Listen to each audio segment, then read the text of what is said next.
The thundering hooves of Magyar cavalry echoed across the Carpathian passes in the closing years of the 9th century, marking one of the most significant population movements in medieval European history. The Magyar tribes, led by their chieftain Arpad, emerged from the vast Pontic steppes carrying with them a nomadic warrior culture that would fundamentally reshape the political landscape of Central Europe.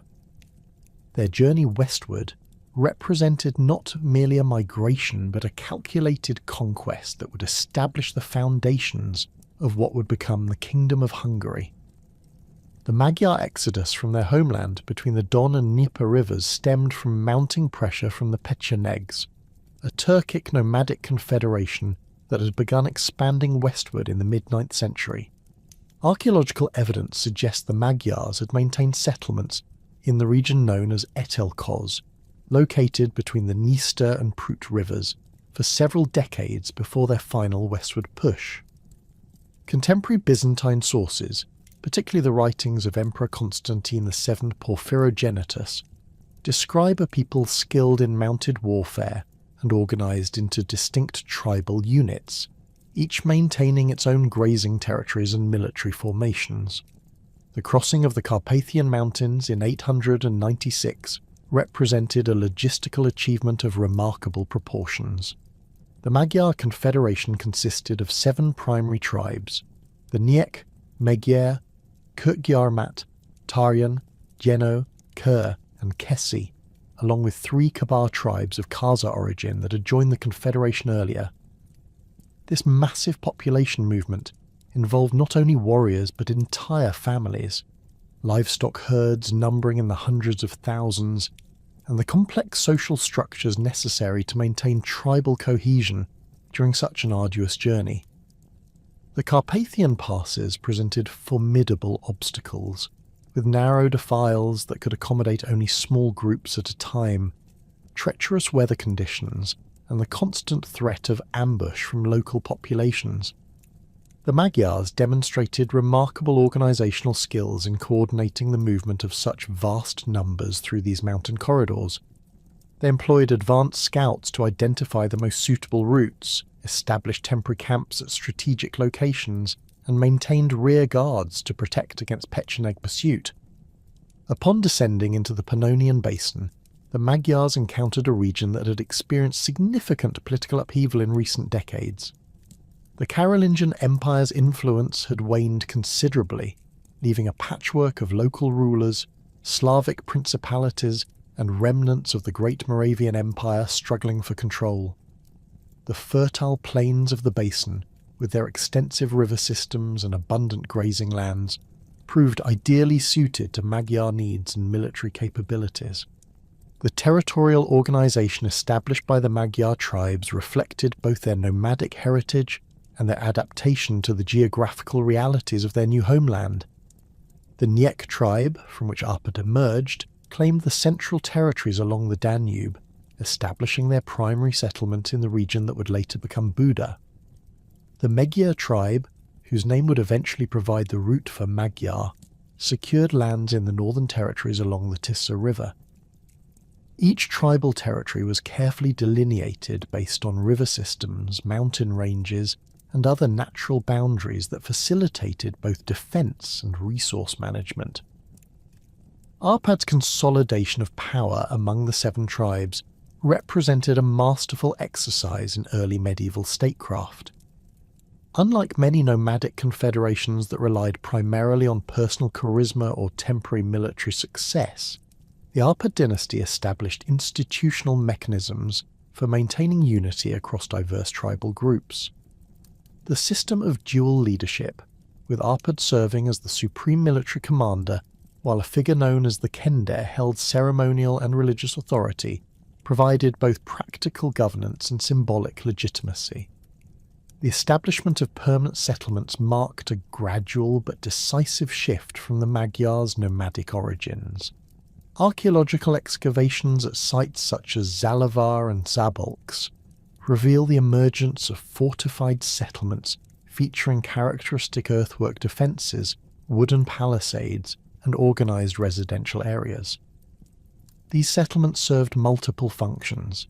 They provided secure bases for military operations, centres for craft production and trade, and symbols of Magyar territorial control that could be readily understood by neighbouring populations. The Magyar military machine that emerged from these settlements became the terror of 10th century Europe. Their cavalry forces, typically numbering between 20,000 and 50,000 warriors depending on the campaign, employed tactics refined through generations of steppe warfare. Magyar horsemen carried composite bows capable of accurate shooting at distances up to 350 metres, wore leather armour reinforced with metal plates, and rode small but exceptionally hardy horses bred for endurance rather than size.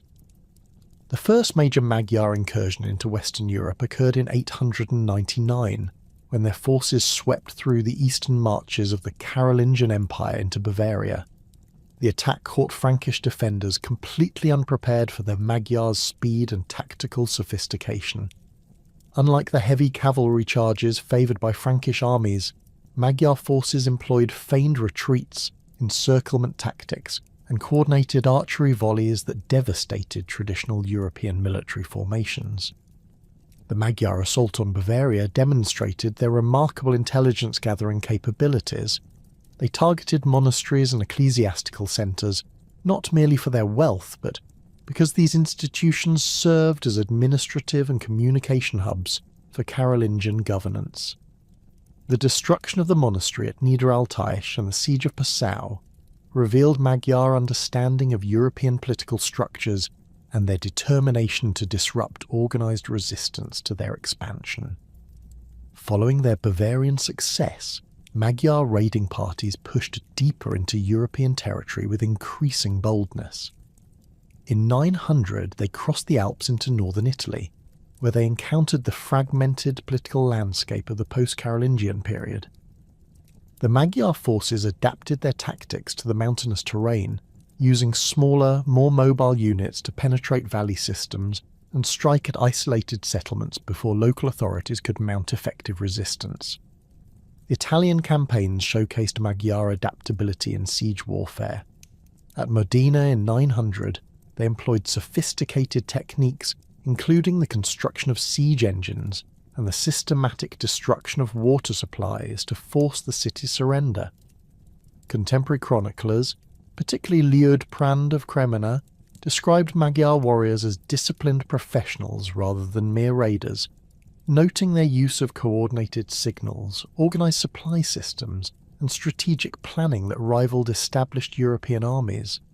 The Magyar penetration into France represented perhaps their most audacious military achievement. In 907, Magyar forces crossed the Rhine and advanced as far as Orléans, demonstrating their ability to operate effectively at distances of over 1,000 kilometres from their Pannonian base. The logistical requirements for such campaigns were enormous, requiring the coordination of supply lines, the establishment of temporary bases, and the maintenance of communication networks across vast territories. These Western campaigns served multiple purposes beyond mere plunder. They established Magyar reputation as formidable military opponents, deterring potential invasions of their Pannonian territories while they consolidated their settlement. The wealth acquired through raiding provided resources for the construction of permanent fortifications, the development of craft industries, and the establishment of trade relationships with neighbouring peoples. The transformation of Magyar society during this period involved fundamental changes in economic organisation. The transition from nomadic pastoralism to settled agriculture required the development of new skills, technologies, and social structures. Archaeological evidence from 10th century Magyar settlements reveals the gradual adoption of iron ploughshares, the construction of grain storage facilities, and the establishment of permanent workshop areas for metalworking and textile production. The adoption of European political structures proceeded gradually, with Magyar leaders carefully balancing traditional tribal customs against the practical necessities of governing a settled population. The institution of the Ispan, territorial administrators appointed by the Arpad dynasty, represented a synthesis of Magyar tribal leadership traditions with Carolingian administrative practices. These officials combined military command responsibilities with judicial authority and tax collection duties, creating a governmental framework capable of managing increasingly complex territorial holdings. The process of religious transformation began during this period, though it would not reach completion until the reign of Stephen I. Archaeological evidence suggests that while traditional shamanistic practices continued among the Magyar population, Christian influences began to penetrate Magyar society through contact with neighbouring peoples and captured clergy. The construction of the first Christian churches in Magyar territory, including the early church of Zalavar, reflected growing awareness among Magyar leaders of Christianity's political significance in European diplomatic relationships. The establishment of trade relationships marked another crucial aspect of Magyar adaptation to European conditions. The Pannonian Basin's strategic location at the intersection of major trade routes connecting Western Europe, Byzantium, and the Eastern Steppes provided opportunities for the Magyars to develop commercial relationships with diverse trading partners. Archaeological finds, including Byzantine coins, Frankish metalwork, and Eastern textiles, demonstrate the emergence of sophisticated exchange networks centered on Magyar settlements. The development of Magyar military organization during this period reflected their evolving political and social structures. The traditional tribal military units gradually gave way to more professional forces organized around permanent settlements and territorial divisions. The emergence of a warrior aristocracy, distinguished by elaborate burial goods and fortified residences, indicated the development of social hierarchies based on military service and territorial control rather than purely tribal affiliations. The transformation of Magyar tribal confederations into a unified Christian kingdom represented one of medieval Europe's most remarkable political and cultural metamorphoses. By the closing decades of the 10th century, the warrior society that had terrorized European settlements for nearly a century faced an existential choice: continue as nomadic raiders increasingly isolated from the evolving European political order, or embrace the institutional frameworks that would secure their territorial holdings within the broader Christian Commonwealth. The ascension of Stephen I to supreme authority over the Magyar tribes in 997 marked the beginning of this fundamental transformation, culminating in his coronation as the first king of Hungary on Christmas Day 1000. The papal recognition of Stephen's kingship emerged from complex diplomatic negotiations that had been developing throughout the final years of the 10th century. Pope Sylvester II, the brilliant scholar Gerbert of Aurillac, recognized the strategic importance of incorporating the Magyar territories into the Christian sphere, particularly given the growing threat of Byzantine expansion in the Balkans and the need to establish a buffer against potential Eastern invasions. The papal crown sent to Stephen represented far more than ceremonial recognition. It constituted a formal acknowledgement of Hungarian sovereignty that placed the new kingdom on equal footing with the Holy Roman Empire and other established Christian monarchies. The coronation ceremony itself took place in the newly constructed basilica at Székesfehérvár, a site chosen for its central location within Magyar territories and its symbolic distance from both Germanic and Byzantine spheres of influence. Contemporary accounts describe an elaborate ritual that blended Christian liturgical traditions with carefully selected elements of Magyar ceremonial practice. Stephen received not only the papal crown but also a ceremonial lance, symbolizing his role as defender of the faith, and a golden orb representing his temporal authority over terrestrial matters. The establishment of ecclesiastical hierarchy proceeded with remarkable speed and thoroughness under Stephen's direction. The creation of the Archbishopric of Esztergom in 1001 provided the institutional foundation for Hungarian Christianity, with Stephen appointing Astric, a Benedictine monk who had served as his diplomatic envoy to Rome, as the first archbishop. The choice of Esztergom reflected strategic considerations beyond mere religious symbolism. The city's location on the Danube provided access to international trade routes while maintaining sufficient distance from potential Germanic interference in ecclesiastical affairs. The systematic establishment of dioceses across Hungarian territories demonstrated Stephen's understanding of the administrative requirements for effective Christianization.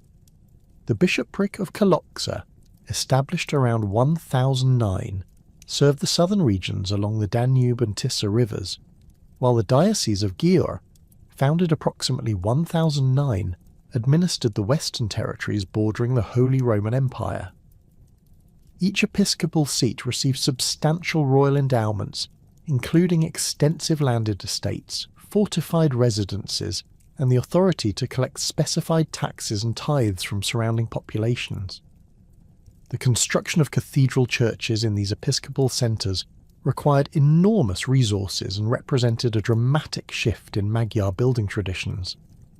The Cathedral of Esztergom, begun around 1001, featured massive stone construction techniques imported from Lombardy and the Rhineland, replacing the wooden and earthwork structures characteristic of earlier Magyar settlements. These buildings served multiple functions beyond religious worship. They provided secure storage for royal treasures, served as centres for manuscript production and education, and demonstrated Hungarian participation in the broader European cultural renaissance of the early 11th century. Monastic foundations played equally crucial roles in the Christianization process and the development of Hungarian intellectual life. The establishment of the Benedictine Abbey of Pannonhalma around 996, even before Stephen's formal coronation, indicated the priority placed on creating centres for religious education and manuscript copying. The abbey received extensive privileges, including exemption from royal taxation, jurisdiction over surrounding territories, and the right to establish subsidiary monasteries throughout Hungarian lands. The monastery of Pexvarad, founded around 1015, exemplified the integration of monastic institutions into Hungarian administrative structures. Located in the southern regions where traditional Magyar religious practices remained particularly strong, the monastery served as both a centre for Christian education and a fortress protecting against potential Byzantine or Bulgarian incursions. The monks of Pexvarad received specific instructions to learn the Magyar language and adapt Christian teachings to local cultural contexts, facilitating the gradual transformation of religious beliefs among the rural population. The implementation of the county system represented Stephen's most significant administrative innovation, creating a governmental framework that would persist throughout Hungarian history. The establishment of approximately 45 counties during Stephen's reign replaced the traditional tribal territories with administrative units based on fortified centres and clearly defined geographical boundaries. Each county centred on a royal fortress, typically constructed on elevated terrain and featuring massive stone walls, wooden palisades, and residential quarters for the royal garrison. The office of Ispán, or county administrator, evolved into a sophisticated position requiring military leadership, judicial expertise, and administrative competence. Royal Ispáns received their appointments directly from the king and held authority over all aspects of county governance, including tax collection, military recruitment, judicial proceedings, and the implementation of royal legislation. The Ispán of Fejér County, responsible for territories surrounding the royal residence at Székesfehérvár, held particularly elevated status and often served as the king's principal advisor on domestic affairs. The construction of county fortresses required advanced engineering techniques and substantial labour forces drawn from throughout Hungarian territories. The fortress of Visegrad, begun around 1009, featured sophisticated defensive systems including multiple concentric walls, underground storage chambers, and elaborate water management systems. These fortifications served not only military purposes, but also functioned as centres for craft production, trade regulation, and the collection and storage of agricultural surplus from surrounding regions. The integration of traditional Magyar noble families into the new administrative system demonstrated Stephen's political acumen in managing the transition from tribal to feudal governance. Prominent Magyar chieftains received appointments as ispans in regions corresponding roughly to their traditional tribal territories, ensuring continuity of local leadership while establishing royal authority over previously autonomous areas. The family of Abba, descendants of the tribal leader Samuel Abba, received administrative control over northeastern territories, while the descendants of the Gaia tribal leadership maintained authority over western regions under royal oversight. Stephen's legislative achievements, particularly the collection known as the Admonitions to his son Emeric, established fundamental principles for Hungarian governance that influenced legal development for centuries. These texts, composed around 1015, addressed crucial issues including the relationship between royal authority and noble privileges, the proper administration of justice, the treatment of foreign merchants and pilgrims, and the maintenance of Christian moral standards throughout the kingdom. The admonitions emphasized the king's responsibility to protect the weak against the powerful, establishing legal principles that limited noble authority over peasant populations. Specific provisions required lords to provide adequate food and shelter for their dependents, prohibited the arbitrary seizure of peasant property, and established royal courts as venues for appealing noble judicial decisions. These protections, while limited by medieval standards, represented significant advances in legal development and demonstrated Stephen's commitment to establishing just governance throughout his territories. The regulation of foreign trade and the protection of merchants received particular attention in Stephen's legislation. The admonitions specified that foreign traders should receive royal protection while travelling through Hungarian territories, established standardised weights and measures for commercial transactions, and created royal markets in major towns where international commerce could proceed under official supervision. The town of Buda received particular privileges as a centre for Danube River trade, with royal officials responsible for maintaining harbour facilities and regulating commercial disputes. The establishment of legal procedures for resolving disputes between different ethnic and religious communities reflected the complex demographic realities of the Hungarian kingdom. Stephen's territories included not only Magyar populations, but also substantial Slavic communities, Germanic settlers, and various other ethnic groups that had inhabited the Pannonian Basin before the Magyar conquest. The legal framework established specific procedures for cases involving parties from different communities, often requiring the participation of representatives from each group in judicial proceedings. The development of written legal codes represented a fundamental departure from traditional Magyar reliance on oral law and tribal customs. The creation of scriptoria in major monasteries enabled the production of legal manuscripts that could be distributed to county administrators throughout the kingdom. The monastery of Pannonhalma became particularly important in this process, with monks trained in both Latin legal terminology and Magyar customary law, working to create comprehensive legal texts that could guide local administrators in their judicial responsibilities. The transformation of Magyar military organisation under Stephen's rule reflected the broader shift from nomadic raiding to territorial defence and the maintenance of internal order. The traditional tribal military units gave way to county-based forces organised around royal fortresses and commanded by ispans responsible to the crown. Each county maintained specific quotas of heavy cavalry, infantry and support personnel, with equipment and training standardised according to royal specifications. The establishment of Royal Guard units, drawn from throughout the kingdom and stationed at Székesfehérvár, provided Stephen with reliable military forces independent of local noble loyalties. These units received superior equipment, including imported armour and weapons, specialised training in siege warfare and cavalry tactics, and substantial compensation that ensured their loyalty to royal authority. The Guards served not only military functions, but also ceremonial roles in royal courts and diplomatic missions to foreign kingdoms. The integration of Christian moral principles into military organisation represented another significant aspect of Stephen's reforms. Military commanders received specific instructions regarding the treatment of prisoners, the protection of non-combatants, and the conduct of warfare according to Christian ethical standards. These provisions, while often honoured more in theory than practice, established important precedents for the development of chivalric codes and military ethics in medieval Hungary. The economic transformation accompanying political and religious changes created new opportunities for agricultural development and craft production throughout Hungarian territories.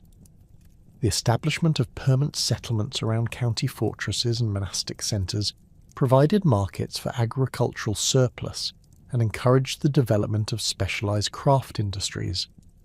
The town of Esztergom became particularly important as a centre for metalworking, with royal workshops producing weapons, tools and decorative objects for both domestic use and international trade. The development of agricultural techniques suited to the Pannonian Basin's environmental conditions required substantial changes in farming practices and land management systems. Monastic communities played crucial roles in introducing advanced agricultural methods, including the use of heavy ploughs, crop rotation systems, and improved livestock breeding techniques. The monastery of Pannonhalma established model farms that demonstrated these innovations to surrounding rural communities, facilitating the gradual adoption of more productive agricultural practices throughout Hungarian territories. The death of Stephen the Rim in 1038 plunged the Hungarian kingdom into a succession crisis that would define the political landscape for the next century and a half. The carefully constructed administrative and religious framework that Stephen had established faced its first severe test as competing claimants emerged to contest the throne, each representing different visions for Hungary's future development. The absence of a clear succession law, combined with the still fragile nature of royal authority over traditional Magyar noble families, created conditions for prolonged dynastic warfare that threatened to fragment the unified kingdom Stephen had worked to create. Peter Orseolo's ascension to the Hungarian throne represented the first major challenge to the Árpád dynasty's monopoly on royal power. As Stephen's nephew through his sister's marriage to Doge Otto Orseolo of Venice, Peter brought to Hungary a fundamentally different approach to kingship that emphasised European courtly traditions over Magyar customs.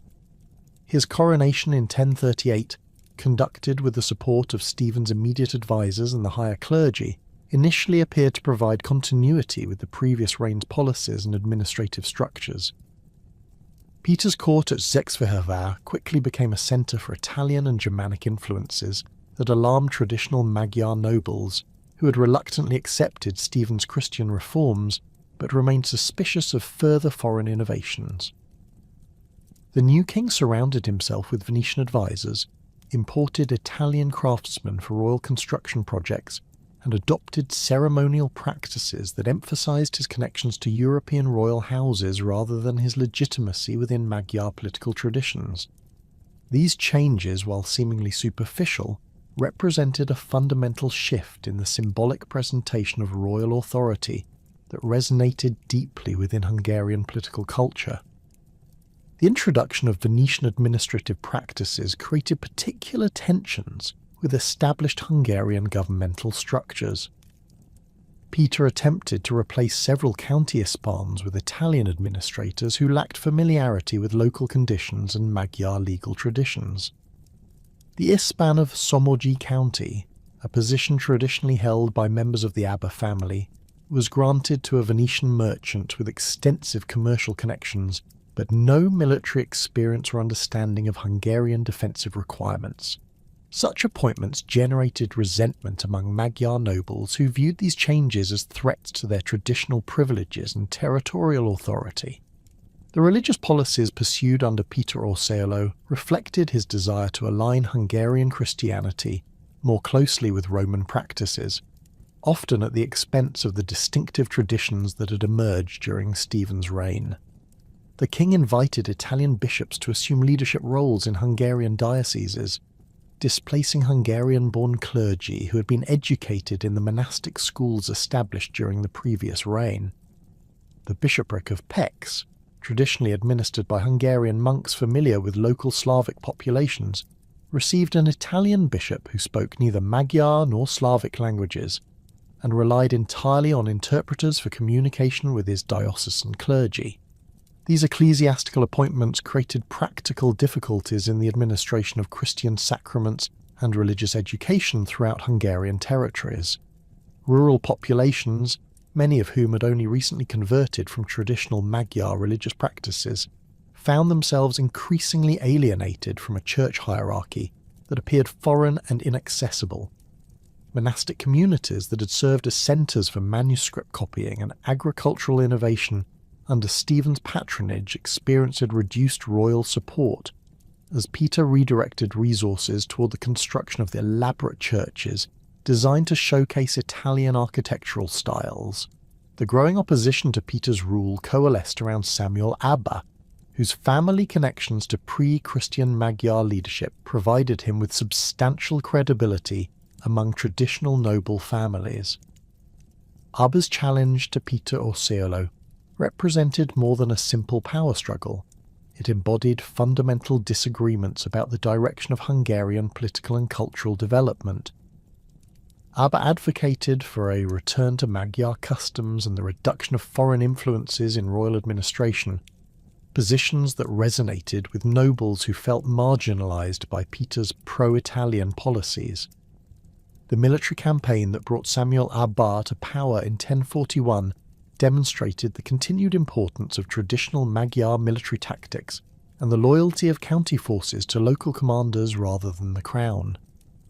Abba's forces, drawn primarily from northeastern counties where his family maintained hereditary influence, employed rapid cavalry movements and coordinated attacks on royal fortresses that overwhelmed Peter's Italian advisors, who lacked experience with Magyar warfare.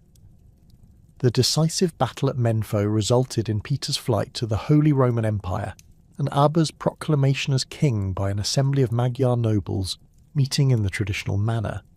Samuel Abba's reign marked a deliberate attempt to reverse many of Stephen's innovations while maintaining the basic structure of Christian kingship that had secured Hungary's place within European diplomatic networks. Abba dismissed Italian administrators, restored Magyar nobles to positions of authority, and reduced the privileges granted to foreign merchants and craftsmen. However, his efforts to revive traditional Magyar customs created new tensions with the established church hierarchy and alienated those segments of Hungarian society that had benefited from increased European contacts during Stephen's reign. The ecclesiastical policies pursued under Samuel Abba reflected his complex relationship with Christian institutions that had become integral to Hungarian governance. While Abba maintained formal adherence to Christian practices and continued royal support for major monasteries, he permitted the revival of certain traditional Magyar ceremonies and reduced the enforcement of Christian moral codes in rural areas. The monastery of Pannonhalma, which had served as a centre for Christian education and manuscript production, experienced reduced royal patronage as Abba redirected resources toward military preparations and the reconstruction of traditional Magyar fortifications.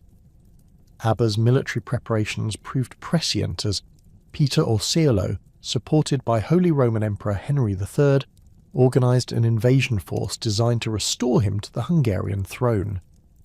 The imperial intervention in Hungarian affairs represented a significant escalation in the succession crisis, transforming what had begun as a domestic political dispute into an international conflict with implications for the balance of power in Central Europe. Henry III's support for Peter reflected broader Germanic interests in establishing influence over Hungarian territories and reducing the independence that Hungary had maintained under Stephen's rule. The Battle of Menfo in 1044 demonstrated both the strengths and limitations of traditional Magyar military tactics when confronted with imperial forces equipped with advanced siege engines and heavy cavalry formations. Abba's forces initially achieved success through rapid cavalry charges and archery volleys that disrupted imperial formations, but the superior equipment and disciplined infantry of Henry III's army ultimately prevailed. Alba's death in battle marked the end of the first major challenge to foreign influence in Hungarian affairs, and paved the way for Peter's restoration under imperial protection. Peter Orseolo's second reign proved even more problematic than his first, as his dependence on imperial support undermined his legitimacy among Hungarian nobles and created conditions for renewed opposition. The presence of German garrisons in Hungarian fortresses, the appointment of imperial administrators to key positions, and the requirement that major policy decisions receive imperial approval transformed Hungary into a virtual protectorate of the Holy Roman Empire. These arrangements violated the independence that Stephen I had carefully negotiated and threatened the sovereignty that papal recognition had established. The restoration of Andrew I to Hungary in 1047 represented the successful culmination of a carefully planned campaign that combined diplomatic negotiations with military preparation. Andrew, as a member of the Arpad dynasty who had spent years in exile at the court of Yaroslav the Wise in Kiev, brought to his claim both legitimate royal bloodline and valuable military experience gained through participation in Kievan campaigns against Pecheneg and Cuman forces. His return to Hungary, supported by Kievan troops and Hungarian nobles who had fled during Peter's second reign, marked the restoration of native rule and the expulsion of German influence from Hungarian affairs. Andrew's early reign focused on rebuilding the administrative structures that had been disrupted during the succession crises, while addressing the grievances that had fueled opposition to his predecessors. The king restored traditional Magyar nobles to positions of authority, reduced the influence of foreign advisors, and re-established the balance between Christian institutions and Magyar customs that had characterized Stephen's later years. However, Andrew's efforts to consolidate royal authority created new tensions with his younger brother Bela, whose military contributions to the restoration had earned him substantial support among Hungarian nobles. The conflict between Andrew I and Bela represented a fundamental disagreement about the nature of royal succession and the distribution of power within the Arpad dynasty. Bela's supporters argued that his military leadership during the Restoration campaign entitled him to recognition as Andrew's heir, while Andrew favoured his own son Solomon and sought to establish the principle of direct patrilineal succession. This dispute reflected broader European trends toward primogeniture, but conflicted with traditional Magyar practices that had often recognised the claims of brothers and other male relatives to royal authority. The establishment of Bela as Duke of Nitra in 1048 represented Andrew's attempt to satisfy his brother's ambitions while maintaining unified royal authority over Hungarian territories. The duchy, carved from territories in northern Hungary and southern Slovakia, provided Bela with substantial resources and administrative responsibilities while keeping him within the broader framework of royal governance. However, this arrangement created precedent for the division of royal authority that would complicate Hungarian politics for centuries and establish patterns of dynastic rivalry that would repeatedly threaten kingdom unity. Bela's administration of the Nitra Duchy demonstrated his capabilities as both a military commander and a governmental administrator. He established new fortifications along the northern borders, organised efficient tax collection systems, and maintained diplomatic relationships with neighbouring Polish and Bohemian rulers that enhanced Hungarian security interests. The duchy's strategic location made it crucial for defending against potential invasions from the north, while its agricultural resources provided substantial revenues that supported Bela's growing political ambitions.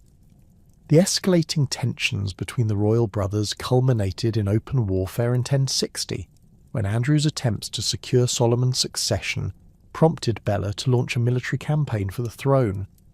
The conflict demonstrated the persistent instability of Hungarian royal succession and the continued importance of military prowess in determining political legitimacy.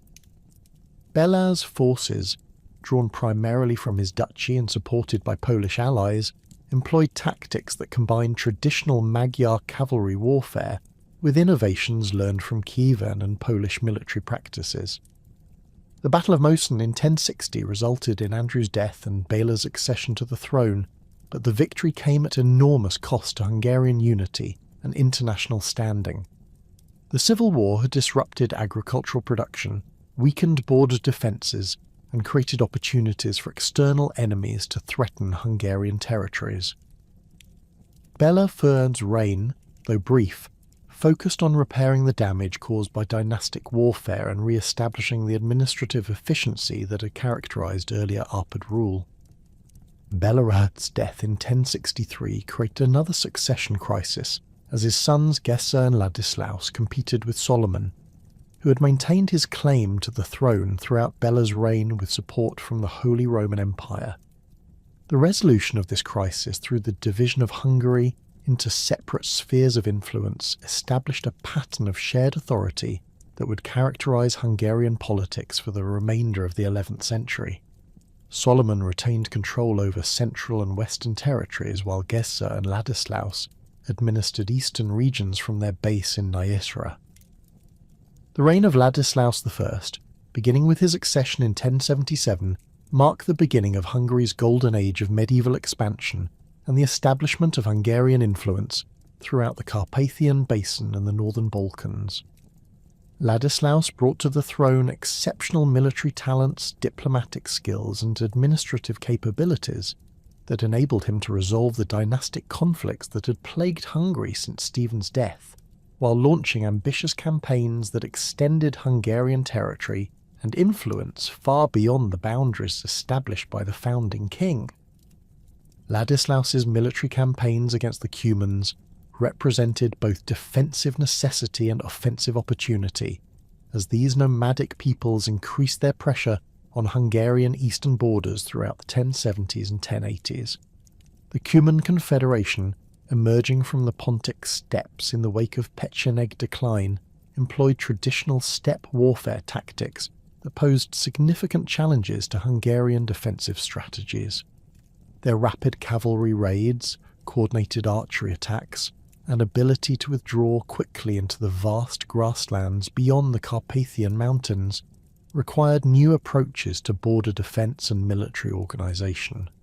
The Battle of Kurlis in 1068 demonstrated Ladislaus's innovative approach to combating nomadic warfare through the combination of traditional Magyar cavalry tactics with new defensive strategies adapted to local geographical conditions.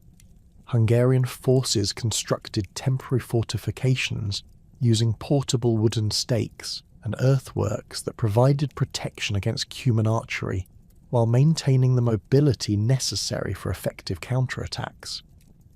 The victory at Kurlis not only secured Hungarian eastern borders, but also established Ladislaus's reputation as a military commander, capable of adapting traditional tactics to meet evolving strategic challenges. The systematic fortification of eastern Hungarian territories under Ladislaus's direction created a defensive network that would protect Hungary against nomadic invasions for centuries. The construction of fortified settlements at strategic locations along the Tisza River and its tributaries provided secure bases for military operations while encouraging agricultural development in previously vulnerable regions. These fortifications featured innovative designs that incorporated lessons learned from Cuman siege techniques, including multiple defensive rings, underground storage facilities, and sophisticated water management systems that could sustain prolonged sieges. Ladislaus's intervention in Balkan affairs reflected both strategic necessity and the expansionist ambitions that characterized his reign. The decline of Byzantine authority in the northern Balkans created opportunities for Hungarian expansion, while the growing power of the emerging Bulgarian and Serbian principalities posed potential threats to Hungarian southern borders. Ladislaus's campaigns in Croatia and Dalmatia established Hungarian suzerainty over these territories, while securing access to Adriatic trade routes that enhance Hungary's economic development and international influence. The conquest of Croatia proceeded through a combination of military campaigns and diplomatic negotiations that demonstrated Ladislaus's sophisticated understanding of Balkan political dynamics. The death of Croatian King Dimitar Zvonimir in 1089 created a succession crisis that provided opportunities for Hungarian intervention, while the threat of Norman expansion from southern Italy encouraged Croatian nobles to seek Hungarian protection. Ladislaus's forces, supported by Croatian allies who favoured Hungarian rule over potential Norman domination, established control over key Croatian fortresses and administrative centres with relatively limited military resistance. The integration of Croatian territories into the Hungarian kingdom required careful attention to local customs, religious practices, and administrative traditions that differed significantly from Hungarian governmental structures. Ladislaus appointed Croatian nobles to key administrative positions, maintained existing legal systems where they did not conflict with Hungarian royal authority, and provided substantial autonomy to Croatian ecclesiastical institutions that had developed distinctive practices within the broader framework of Roman Christianity. These policies facilitated the peaceful incorporation of Croatian territories, while establishing precedents for the multi-ethnic character that would define medieval Hungary.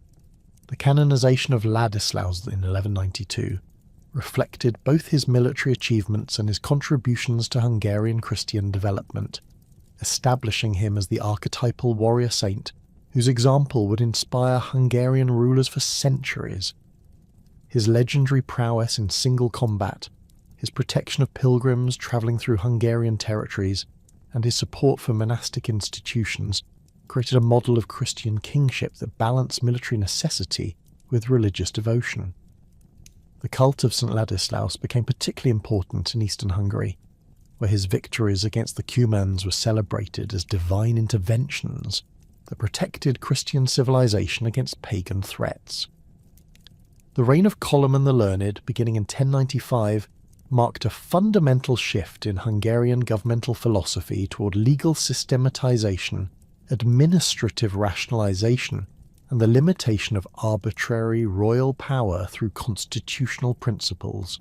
Coloman's extensive education, acquired through study at European universities and monastic schools, provided him with knowledge of Roman law, canonical jurisprudence, and contemporary political theory that he applied to the reform of Hungarian governmental institutions. His legal innovations established frameworks for royal accountability, noble privileges, and judicial procedures that would influence Hungarian constitutional development throughout the medieval period. The promulgation of Coloman's legal codes represented the first systematic attempt to codify Hungarian law and establish uniform legal procedures throughout the kingdom. These codes addressed fundamental questions of royal authority, noble privileges, ecclesiastical rights, and the legal status of various social groups within Hungarian society.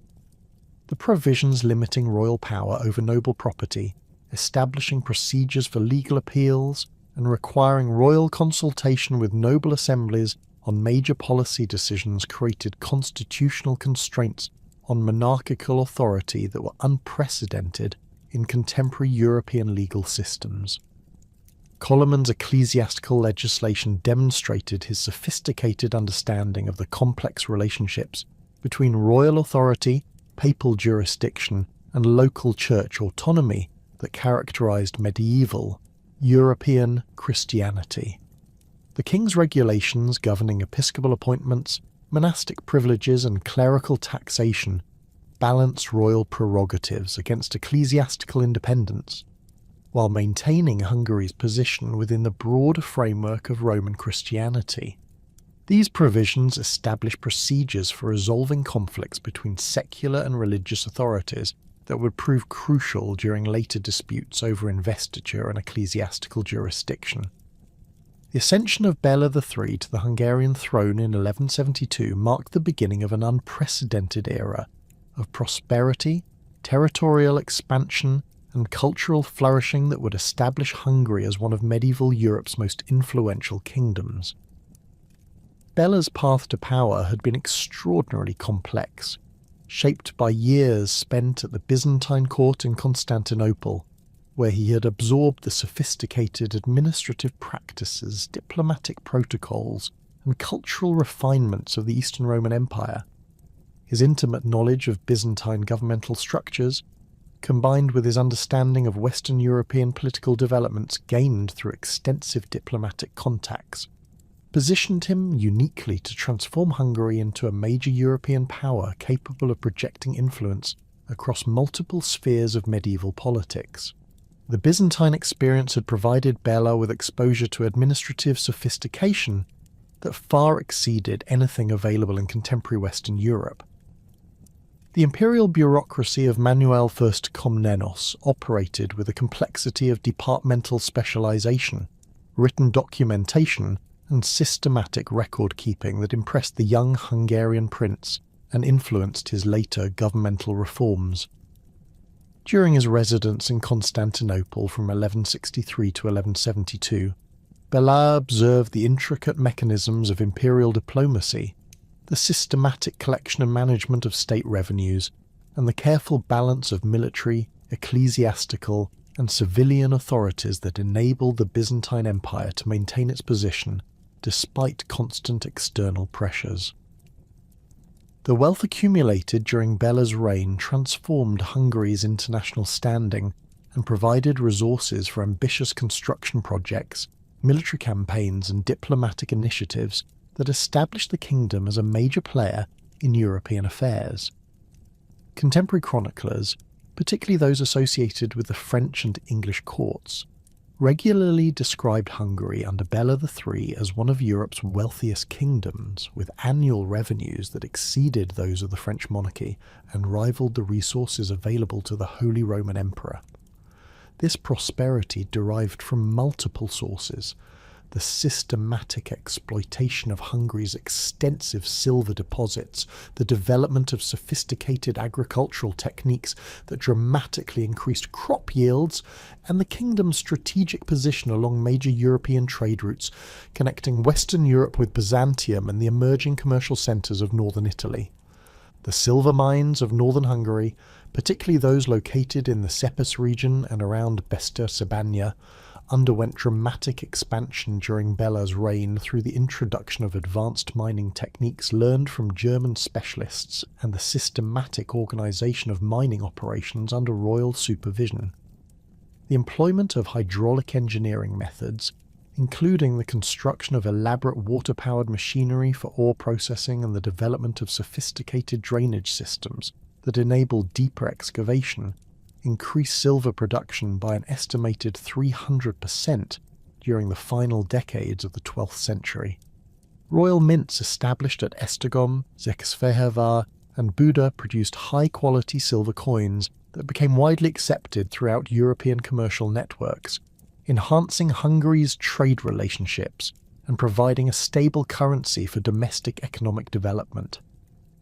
Agricultural innovations introduced during this period revolutionized food production throughout Hungarian territories and supported substantial population growth that provided both military recruits and skilled craftsmen for the kingdom's expanding economy.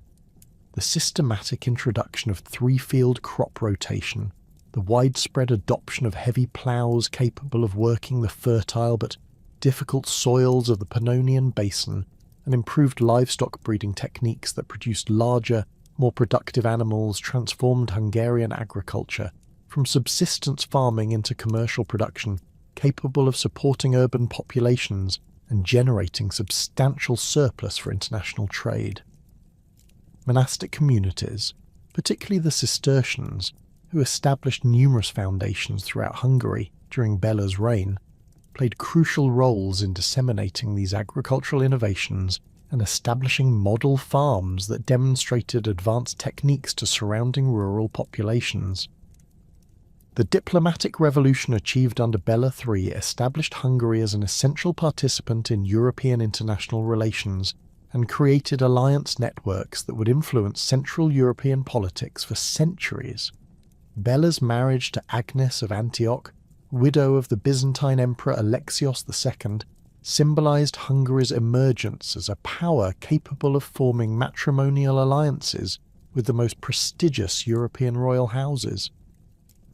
This marriage, negotiated through complex diplomatic channels involving the papal court, the French monarchy and various Italian principalities, provided Hungary with valuable connections to the Crusader states and enhanced the kingdom's influence in Mediterranean affairs. The establishment of permanent Hungarian diplomatic missions in major European capitals represented an unprecedented innovation in medieval Central European international relations. Hungarian ambassadors maintained continuous residence at the papal court, the French royal court, and various Italian city-states, providing Bela with detailed intelligence about European political developments and enabling rapid diplomatic responses to changing international conditions. These diplomatic networks proved particularly valuable during the complex negotiations surrounding the Third Crusade, when Hungary's strategic location along the primary overland route to the Holy Land made royal cooperation essential for the success of the entire enterprise. The transformation of Hungary's role in the crusading movement reflected both the kingdom's increased military capabilities and its enhanced international prestige under Bela III's leadership.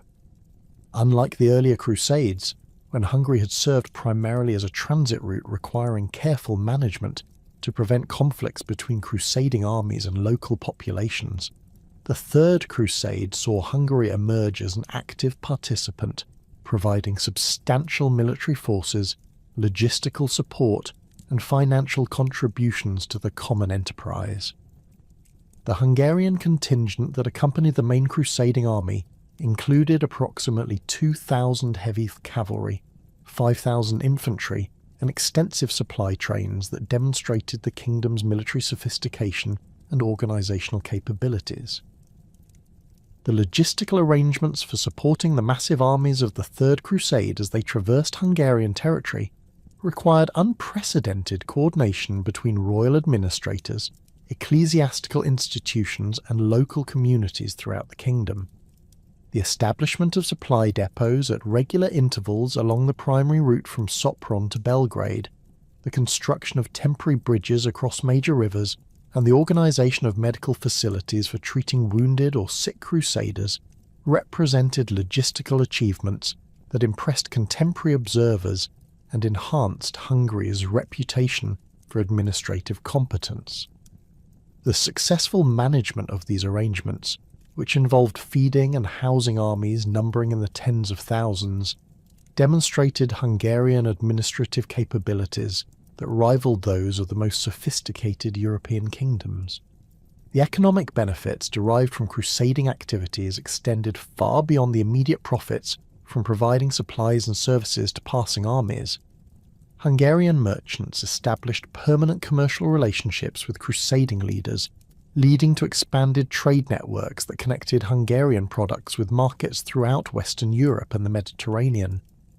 The kingdom's strategic position enabled Hungarian traders to serve as intermediaries between European and Byzantine commercial networks, generating substantial profits from the exchange of Western manufactured goods for Eastern luxury products including spices, silks, and precious stones. The architectural revolution that accompanied Hungary's Golden Age reflected both increased wealth and enhanced cultural sophistication that positioned the kingdom among Europe's most advanced civilizations. The reconstruction of Esztergom Cathedral, begun around 1185, employed architectural innovations imported from France and the Rhineland, while incorporating distinctive Hungarian decorative elements that created a unique synthesis of European architectural traditions.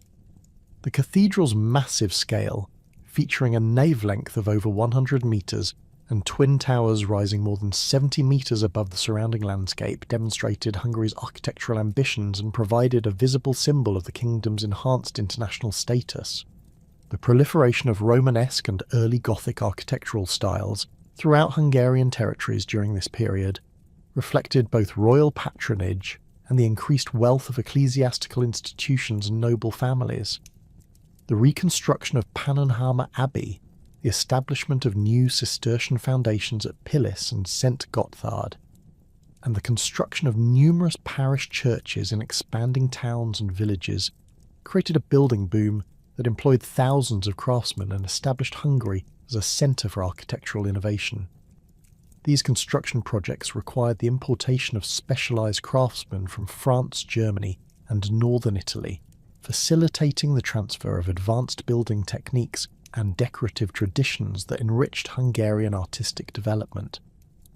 The development of distinctively Hungarian artistic traditions during this period reflected the kingdom's cultural maturation and its synthesis of diverse European influences into unique creative expressions. The illuminated manuscripts produced in Hungarian scriptoria, particularly those created at Pannonhalma and other major monastic centres, combined Byzantine decorative motifs with Western European narrative techniques to create distinctive artistic styles that influenced manuscript production throughout Central Europe. The Prey Codex, completed around 1195, exemplified this artistic synthesis while providing valuable historical documentation of Hungarian religious practices and cultural traditions.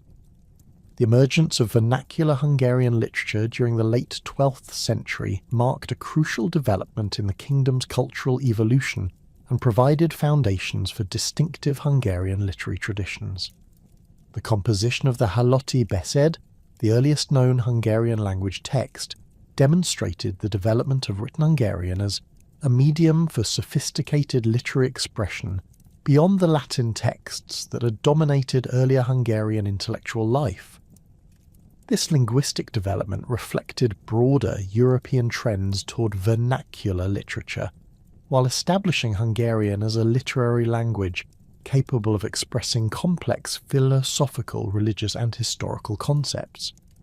Educational institutions established during this period provided Hungary with intellectual infrastructure that supported governmental administration, ecclesiastical development, and cultural advancement.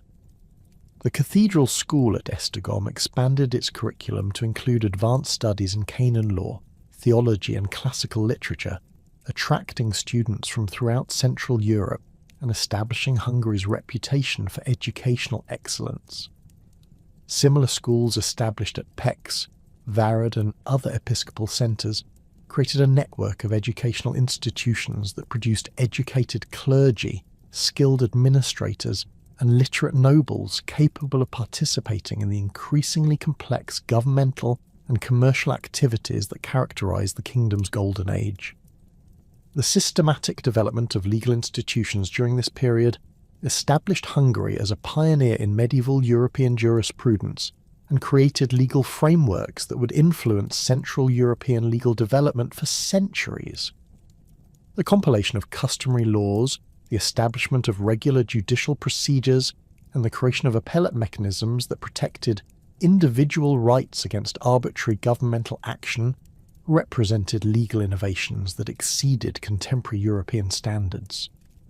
The development of written legal codes that balance royal prerogatives against noble privileges while protecting the rights of various social groups created constitutional frameworks that provided stability and predictability in legal proceedings.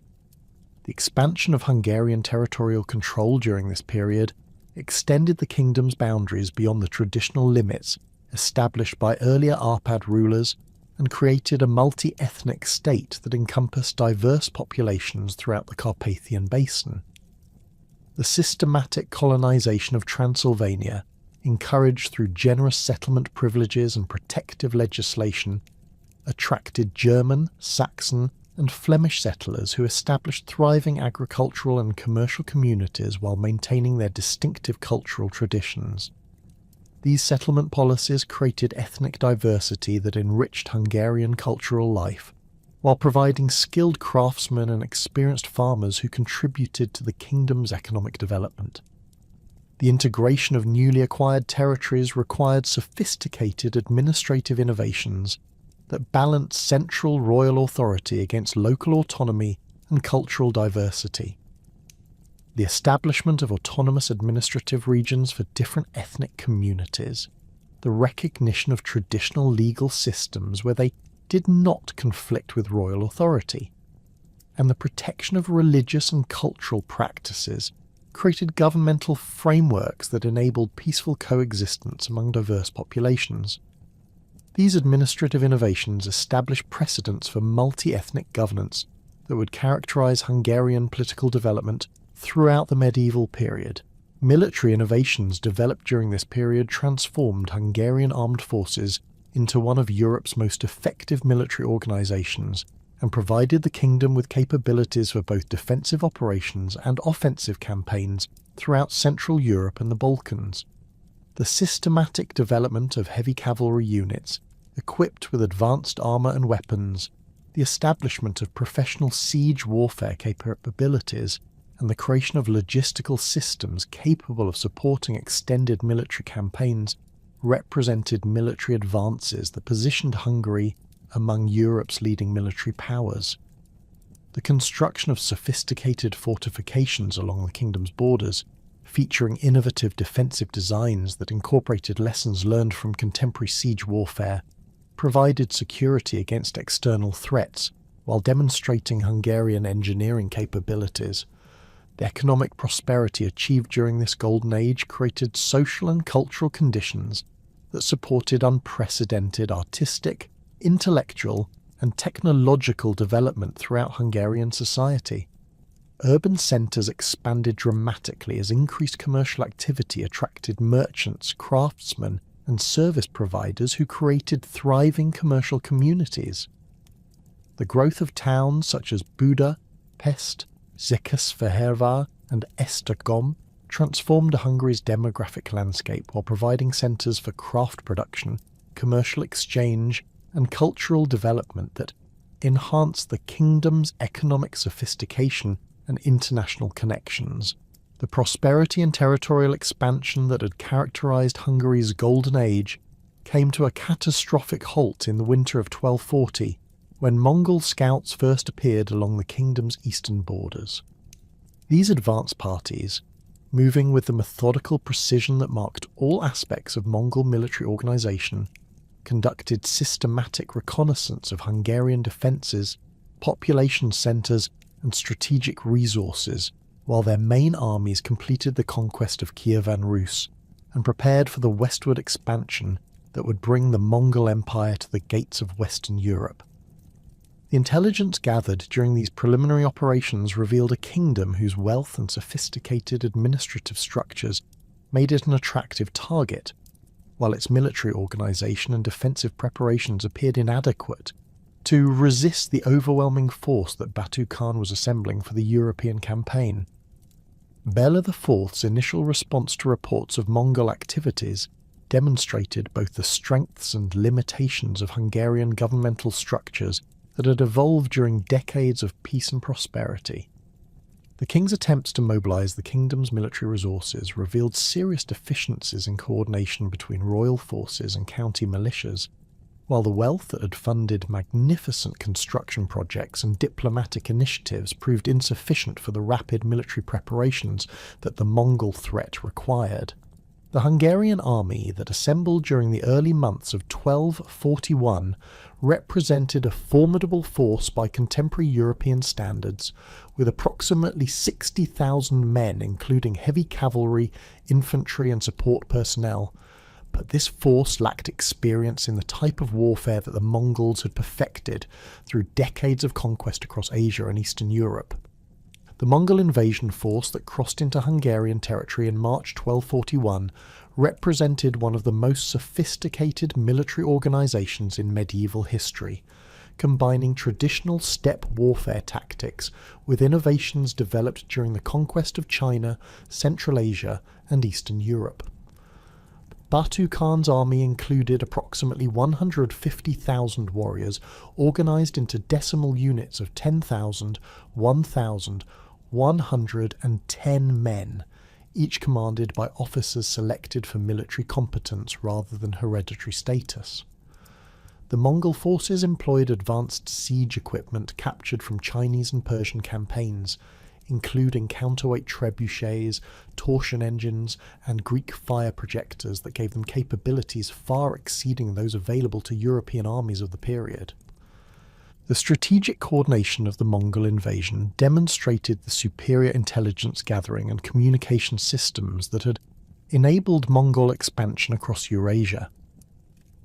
While Batu Khan led the main force through the Carpathian passes into central Hungary, subsidiary armies under Shiban and Bucek crossed the frozen rivers of northern Hungary to attack from multiple directions simultaneously. This coordinated assault prevented Hungarian forces from concentrating their strength while creating confusion about Mongol objectives and troop dispositions that hampered effective defensive planning. The speed of Mongol movements, with cavalry units capable of covering over 100 kilometers per day, overwhelmed Hungarian defensive preparations that had assumed more conventional siege-based warfare.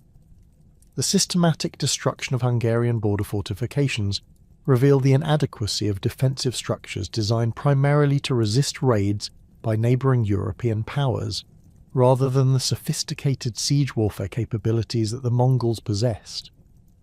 The fortress of Sarospatak, considered one of Hungary's strongest border defences, fell within 3 days to Mongol siege engines and coordinated assault tactics that breached its walls through concentrated artillery bombardment, followed by simultaneous attacks from multiple directions. The garrison's resistance, while brave, proved futile against Mongol siege techniques that had been refined through the conquest of heavily fortified Chinese cities and Persian strongholds. The Battle of Mohi on April 11, 1241, represented the decisive confrontation between Hungarian and Mongol forces and demonstrated the fundamental differences in military organisation, tactics and technology that determined the campaign's outcome. Bela IV positioned his army on the Sajo River's western bank, utilising the natural barrier to protect against Mongol cavalry charges, while concentrating his forces in a defensive formation that maximised the effectiveness of Hungarian heavy cavalry and infantry. The Hungarian battle line extended for nearly 2 kilometres along the riverbank, with the king's personal guard occupying the centre, county militias holding the flanks, and reserve forces positioned to respond to breakthrough attempts. Subutai's tactical plan for the Battle of Mohi exemplified the sophisticated military planning that characterised Mongol operations throughout their conquests. Rather than attempting a direct frontal assault across the river, the Mongol commander divided his forces to execute a complex pincer movement that utilised superior mobility and coordination to negate Hungarian defensive advantages.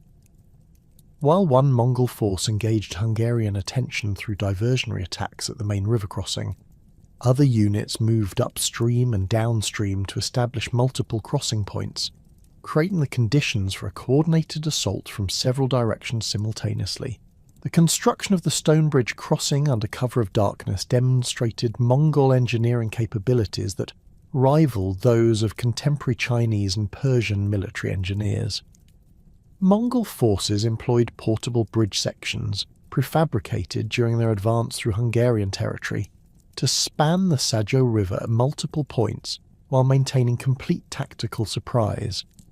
The coordination required for this operation, involving thousands of men working in darkness while maintaining absolute silence, reflected the discipline and training that made Mongol armies uniquely effective in medieval warfare. The dawn assault that began the battle proper overwhelmed Hungarian defensive preparations through the sheer volume and coordination of Mongol archery fire. Approximately 40,000 Mongol horse archers, positioned at ranges between 200 and 350 metres from Hungarian lines, maintained continuous volleys that created devastating casualties among Hungarian infantry, while disrupting the formation integrity essential for effective heavy cavalry charges. The Mongol composite bows, capable of penetrating mail armour at distances exceeding 200 metres, proved superior to Hungarian archery equipment and created tactical conditions that favoured Mongol mobility over Hungarian defensive strength. The collapse of Hungarian resistance at Mohi resulted from the combination of tactical surprise, technological superiority, and the psychological impact of confronting an enemy whose warfare methods exceeded anything in European military experience. Hungarian heavy cavalry charges, the kingdom's primary tactical strength, proved ineffective against Mongol formations that dispersed to avoid impact before reforming to attack Hungarian flanks and rear areas. The death of Archbishop Ugrin and numerous prominent nobles during the initial Mongol assault demoralised Hungarian forces and disrupted command structures that depended on personal leadership rather than institutional coordination. Bela IV's flight from the battlefield marked the beginning of a desperate attempt to preserve royal authority and organise continued resistance from secure bases in western Hungary.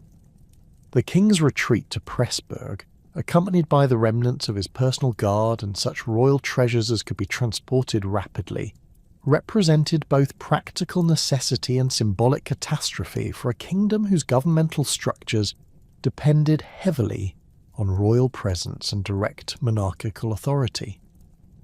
The speed of the royal retreat, covering nearly 200 kilometres in less than 4 days, demonstrated both the urgency of the situation and the effectiveness of Hungarian courier systems that had been developed for administrative rather than military purposes. The systematic Mongol devastation of Hungarian settlements following their victory at Mohi exceeded even the destruction that had accompanied their conquests in Eastern Europe and Central Asia. Mongol forces employed deliberate terror tactics designed to prevent organised resistance while maximising the psychological impact of their conquest on surviving populations.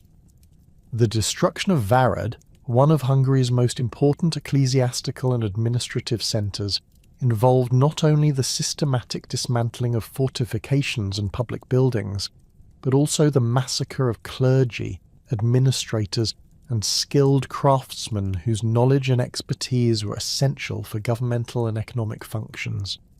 The demographic catastrophe that accompanied the Mongol invasion represented one of medieval Europe's most severe population disasters, with contemporary chroniclers estimating mortality rates approaching 50% in affected regions.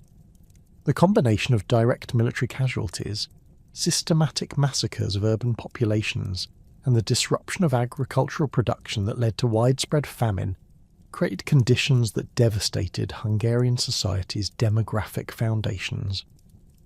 Rural areas suffered particularly severe losses as Mongol cavalry units systematically destroyed villages, slaughtered livestock, and burned grain stores to prevent their use by potential resistance forces. The destruction of Hungary's administrative infrastructure created governmental chaos that persisted long after the Mongol withdrawal and complicated efforts to assess the invasion's full impact. The systematic burning of royal archives, ecclesiastical records, and municipal documents eliminated much of the written documentation that had supported Hungarian governmental efficiency and legal continuity. County administrative centres, monastic scriptoria, and urban record-keeping facilities suffered destruction that erased decades of careful documentation and created information gaps that hampered reconstruction efforts for years following the invasion. Bela IV's refuge in Dalmatia represented both a strategic necessity and a diplomatic opportunity that would prove crucial for Hungary's eventual recovery. The king's flight to the fortified city of Trogir, protected by Venetian naval power and Croatian loyalty, provided a secure base for organising resistance while maintaining contact with Western European allies, who might provide military assistance.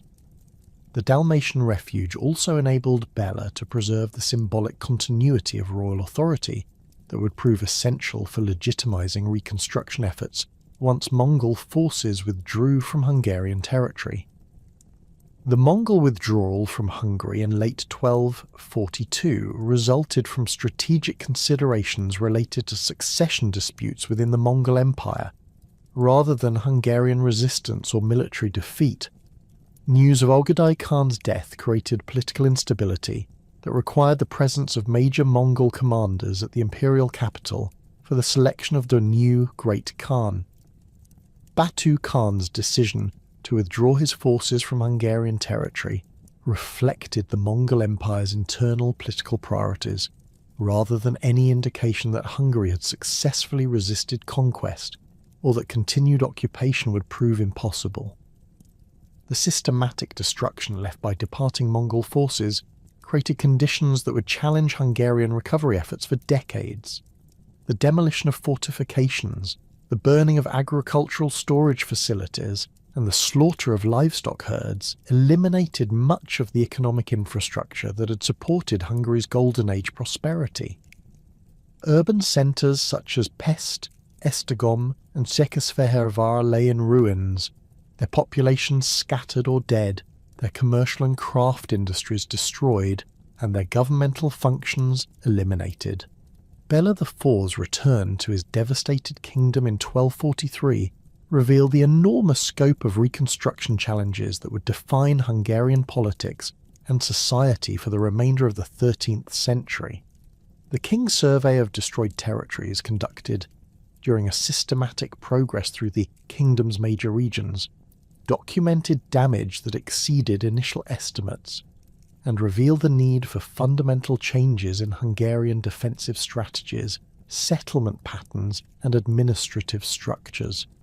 The royal court's temporary establishment at various locations throughout the kingdom, necessitated by the destruction of traditional administrative centres, symbolised both the disruption of normal governmental functions and the determination to restore royal authority throughout Hungarian territories.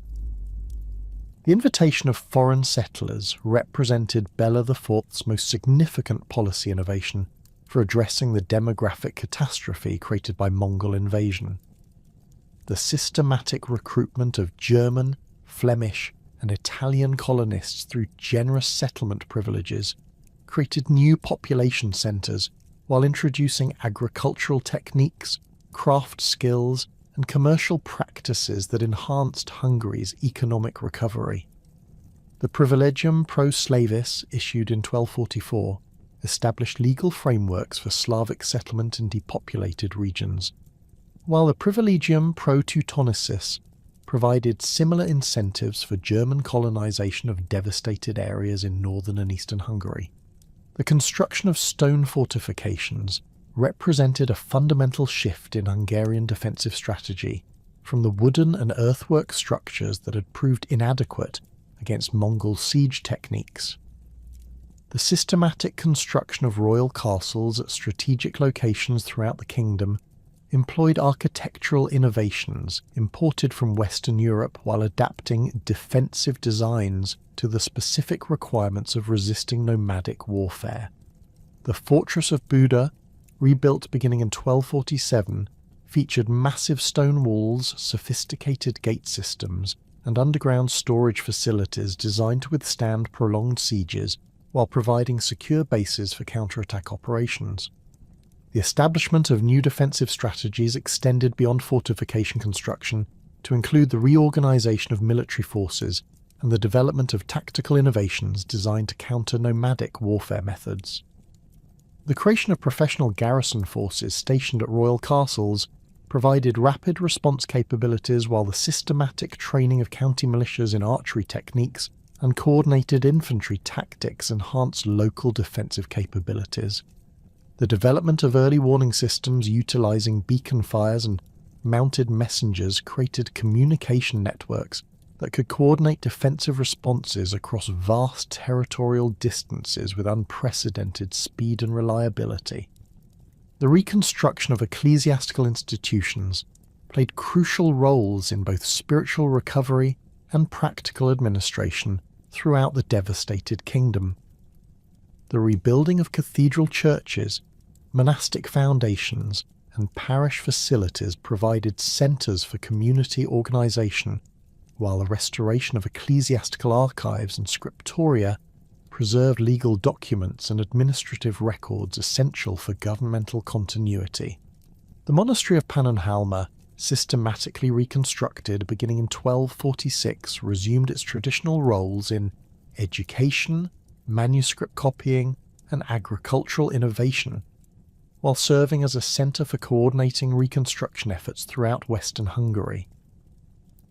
The recovery efforts that had consumed Bela IV's final years established foundations for renewed Hungarian expansion under his successor, but the challenges of integrating diverse populations and managing increasingly assertive noble families would define the complex political landscape of the late 13th century.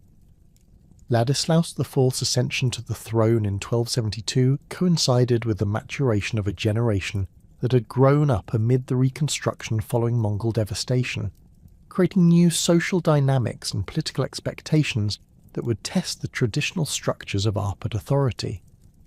The young king inherited a kingdom that had regained much of its territorial integrity and economic vitality, but the demographic changes resulting from extensive foreign settlement and the empowerment of local nobles through reconstruction privileges had fundamentally altered the balance of power within Hungarian society. The Cuman integration crisis that dominated Ladislaus IV's early reign reflected the broader challenges facing 13th century Hungary as it attempted to balance traditional Magyar identity with the multicultural realities created by post-invasion settlement policies. The Cuman tribes that had sought refuge in Hungary during the 1240s had initially been welcomed as valuable military allies against potential Mongol return, but their continued adherence to nomadic customs and pagan religious practices created persistent tensions with both ecclesiastical authorities and settled populations. The approximately 40,000 Cumans who had established settlements in the eastern regions of the kingdom maintained their traditional social structures, including polygamous marriage practices, shamanistic religious ceremonies, and pastoral economic activities that conflicted with Christian moral codes and agricultural land use patterns. Ladislaus IV's personal relationship with Cuman culture, influenced by his mother Elizabeth's Cuman origins and his own education among Cuman warriors, created a unique perspective on integration challenges that differed markedly from the approaches favoured by Hungarian ecclesiastical and noble leaders.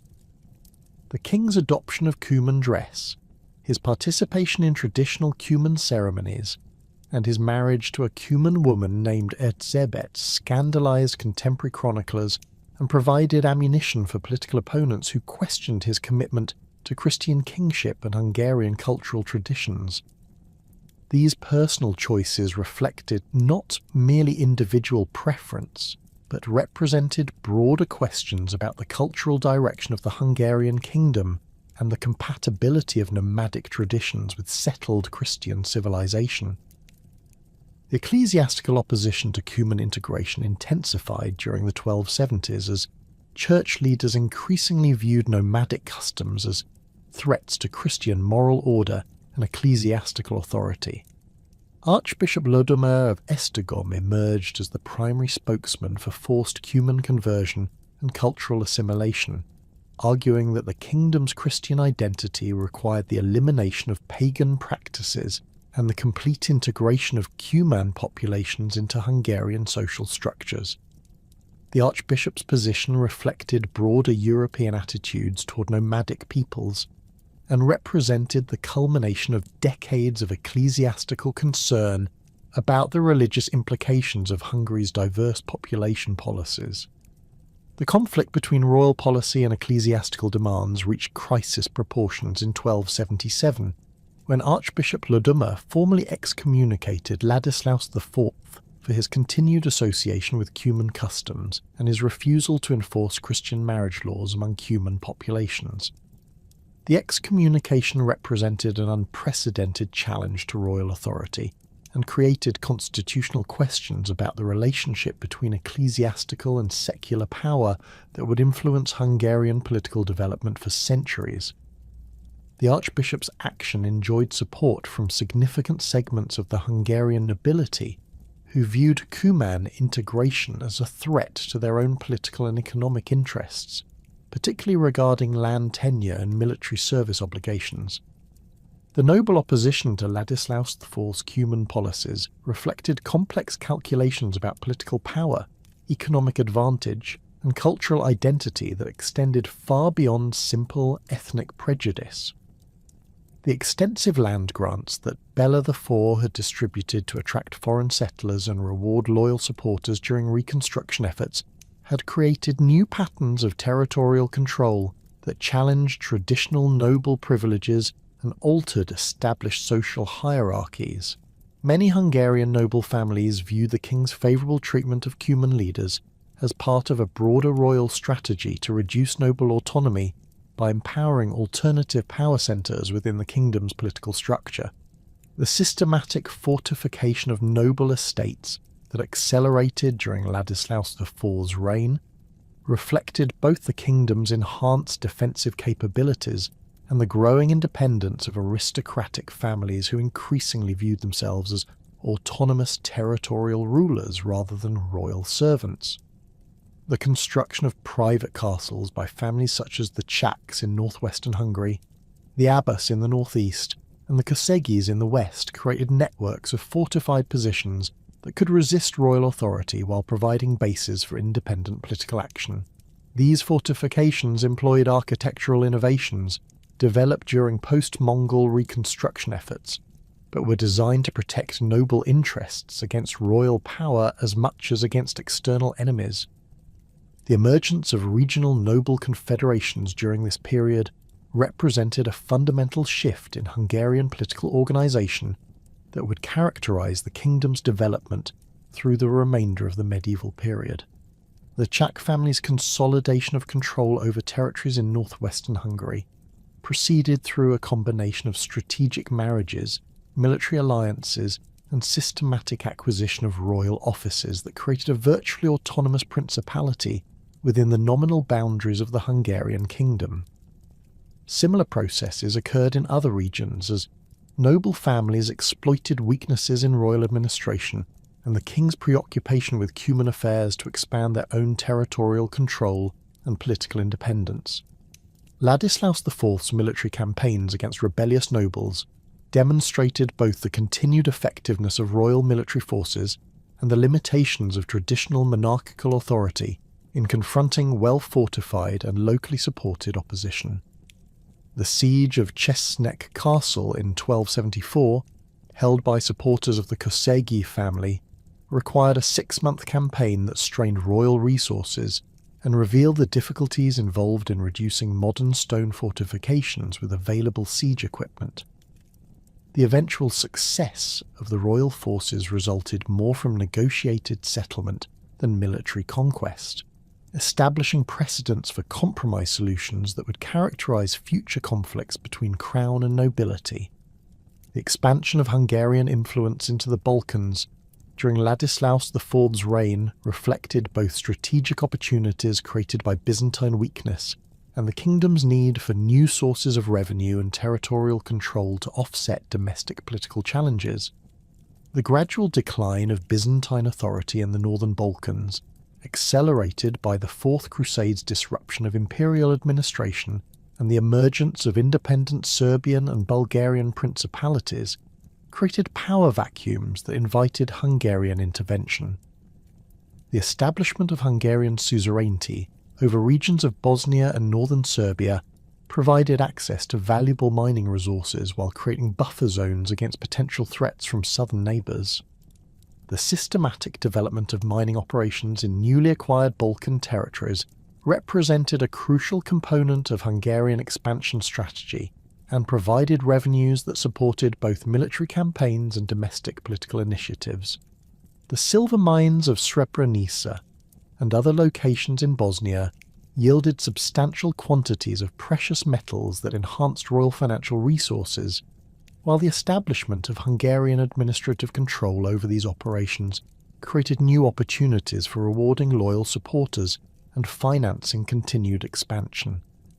The technical expertise required for advanced mining operations led to the recruitment of German and Italian specialists, whose presence further diversified the kingdom's ethnic composition, while contributing to technological advancement.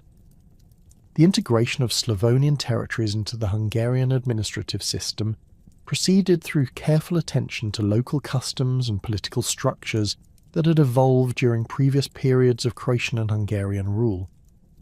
The appointment of Hungarian nobles to key administrative positions in Slavonia balanced royal control requirements against local autonomy expectations, while the preservation of traditional Croatian legal systems maintained continuity with established judicial practices. The development of Slavonian urban centres, particularly Zagreb and Varaždin, created commercial hubs that facilitated trade between Hungarian territories and Adriatic markets, while providing centres for craft production and administrative coordination. The consolidation of Hungarian control over Dalmatian coastal cities represented both a diplomatic achievement and a strategic necessity for maintaining access to Mediterranean trade networks. The complex negotiations with Venetian authorities, who maintained commercial interests throughout the Adriatic region, required sophisticated diplomatic skills and substantial financial resources to secure Hungarian territorial claims while preserving valuable trading relationships. The establishment of Hungarian administrative control over cities such as Zadar and Šibenik provided access to maritime commerce while creating defensive positions that protected against potential naval attacks from southern enemies. The development of Hungarian naval capabilities during this period reflected the kingdom's evolution into a Mediterranean power, with interests extending far beyond its traditional Central European sphere of influence. The construction of naval facilities along the Dalmatian coast, staffed by Croatian sailors and Hungarian administrators, created modest but effective maritime forces capable of protecting Hungarian commercial interests and supporting diplomatic initiatives throughout the Adriatic region. These naval developments represented unprecedented expansion of Hungarian military capabilities and demonstrated the kingdom's adaptation to the strategic requirements of multi-regional power projection. The cultural and linguistic challenges created by Hungarian expansion into ethnically diverse Balkan territories required innovative administrative solutions that balanced central control with local autonomy. The establishment of autonomous administrative regions for different ethnic communities, combined with the recognition of traditional legal systems and religious practices, created governmental frameworks that enabled peaceful integration while maintaining Hungarian political supremacy. These policies reflected lessons learned from earlier integration challenges within Hungary proper and demonstrated the kingdom's growing sophistication in managing multi-ethnic political structures. Andrew III's accession to the throne in 1290 marked the beginning of the final phase of Arpad rule and coincided with intensifying pressures from foreign claimants who questioned the legitimacy of the last Arpad king. The complex circumstances surrounding Andrew's birth and early life, including questions about his parentage and his extended residence in Venice, provided ammunition for opponents who challenged his right to rule while creating diplomatic complications with neighbouring powers that supported alternative claimants.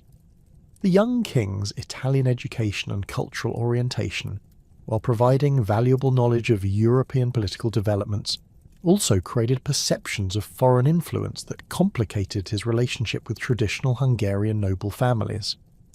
The Angevin claims to the Hungarian throne, based on the marriage of Charles Martel of Anjou to Clémence of Habsburg and papal support for Angevin dynastic rights, represented the most serious external threat to Arpad authority and created international dimensions to Hungarian succession questions. The systematic Angevin diplomatic campaign to gain recognition from European powers, combined with substantial financial resources derived from Neapolitan territories, created formidable opposition that exceeded the capabilities of traditional Hungarian defensive measures. The papal support for Angevin claims reflected broader ecclesiastical concerns about Hungarian religious policies and represented attempts to bring the kingdom more closely under papal influence. The fragmentation of noble loyalties during Andrew III's reign reflected both the inherent weaknesses of late Arpad authority and the attractive alternatives offered by foreign claimants who promised greater autonomy and enhanced privileges to Hungarian aristocratic families. The Czech family's negotiations with Angevin representatives, the Kosegi support for Habsburg claims, and the complex manoeuvring of other major noble houses created political instability that undermined royal authority while encouraging external intervention in Hungarian affairs. These developments represented the culmination of decades of growing noble independence and demonstrated the inability of traditional monarchical institutions to maintain central control over increasingly powerful aristocratic confederations. The economic challenges facing Andrew III's government reflected both the costs of defending against external claimants and the reduced effectiveness of royal revenue collection systems that had been weakened by noble autonomy and territorial fragmentation. The systematic appropriation of royal revenues by powerful noble families, combined with the expenses involved in maintaining military forces and diplomatic initiatives, created financial pressures that limited the Crown's ability to reward supporters and fund effective governance. The debasement of Hungarian currency during this period reflected these fiscal difficulties while creating additional economic problems that complicated commercial relationships and reduced confidence in royal financial management. The military campaigns that characterised Andrew III's reign demonstrated both the continued effectiveness of Hungarian military organisation and the limitations imposed by political fragmentation and resource constraints. The royal forces that confronted Angevin invasion attempts employed tactical innovations developed during earlier conflicts while adapting to the challenges posed by well-equipped foreign armies supported by substantial financial resources and international diplomatic recognition. The indecisive nature of many engagements reflected the relatively balanced military capabilities of competing forces rather than clear superiority of any particular faction. The diplomatic isolation that increasingly characterised Andrew III's position resulted from the combination of papal opposition, Angevin financial resources, and the reluctance of neighbouring powers to support a dynasty that appeared to be in terminal decline. The king's attempts to secure foreign allies through marriage negotiations and territorial concessions achieved limited success while creating additional domestic opposition from nobles who viewed such arrangements as threats to Hungarian independence and territorial integrity. The failure to secure decisive external support left the royal government increasingly dependent on domestic resources that were already strained by internal conflicts and noble opposition. The extinction of the Arpad dynasty with Andrew III's death on January 14, 1301, marked the end of over 4 centuries of rule by Hungary's founding royal house and created succession crisis that would reshape Hungarian political development for decades. The lack of clear male heirs within the Arpad lineage, combined with the existence of multiple foreign claimants with varying degrees of legitimacy, created conditions for prolonged civil conflict that would test the institutional foundations established during the dynasty's golden age. The competing claims of Charles Robert of Anjou, Wenceslaus of Bohemia, and Otto of Bavaria reflected the complex international dimensions of Hungarian politics. While the support that each claimant received from different segments of Hungarian society demonstrated the deep divisions that had developed within the kingdom during the final decades of Arpad rule. The death of Andrew III without male heirs precipitated the most complex succession crisis in Hungarian history, as 3 foreign princes advanced competing claims to the throne, each backed by different European powers and supported by distinct factions within Hungarian society. Wenceslaus III of Bohemia arrived first on the scene, leveraging his proximity and the military resources of the Bohemian kingdom to secure coronation in Székesfehérvár on August 27, 1301. His claim rested on his descent from Kunigunda, daughter of Bela IV, though this connection through the female line violated traditional Hungarian succession practices. The young Bohemian king's supporters included primarily nobles from northern and western Hungary, who viewed Bohemian rule as preferable to the alternatives, and who hoped to maintain their regional autonomy under a foreign monarch with limited knowledge of Hungarian political dynamics. Otto III of Bavaria's claim derived from his descent from Bela IV through his grandmother Elizabeth, providing him with genealogical credentials similar to those of Wenceslaus, but backed by the substantial military and financial resources of the Bavarian Duchy.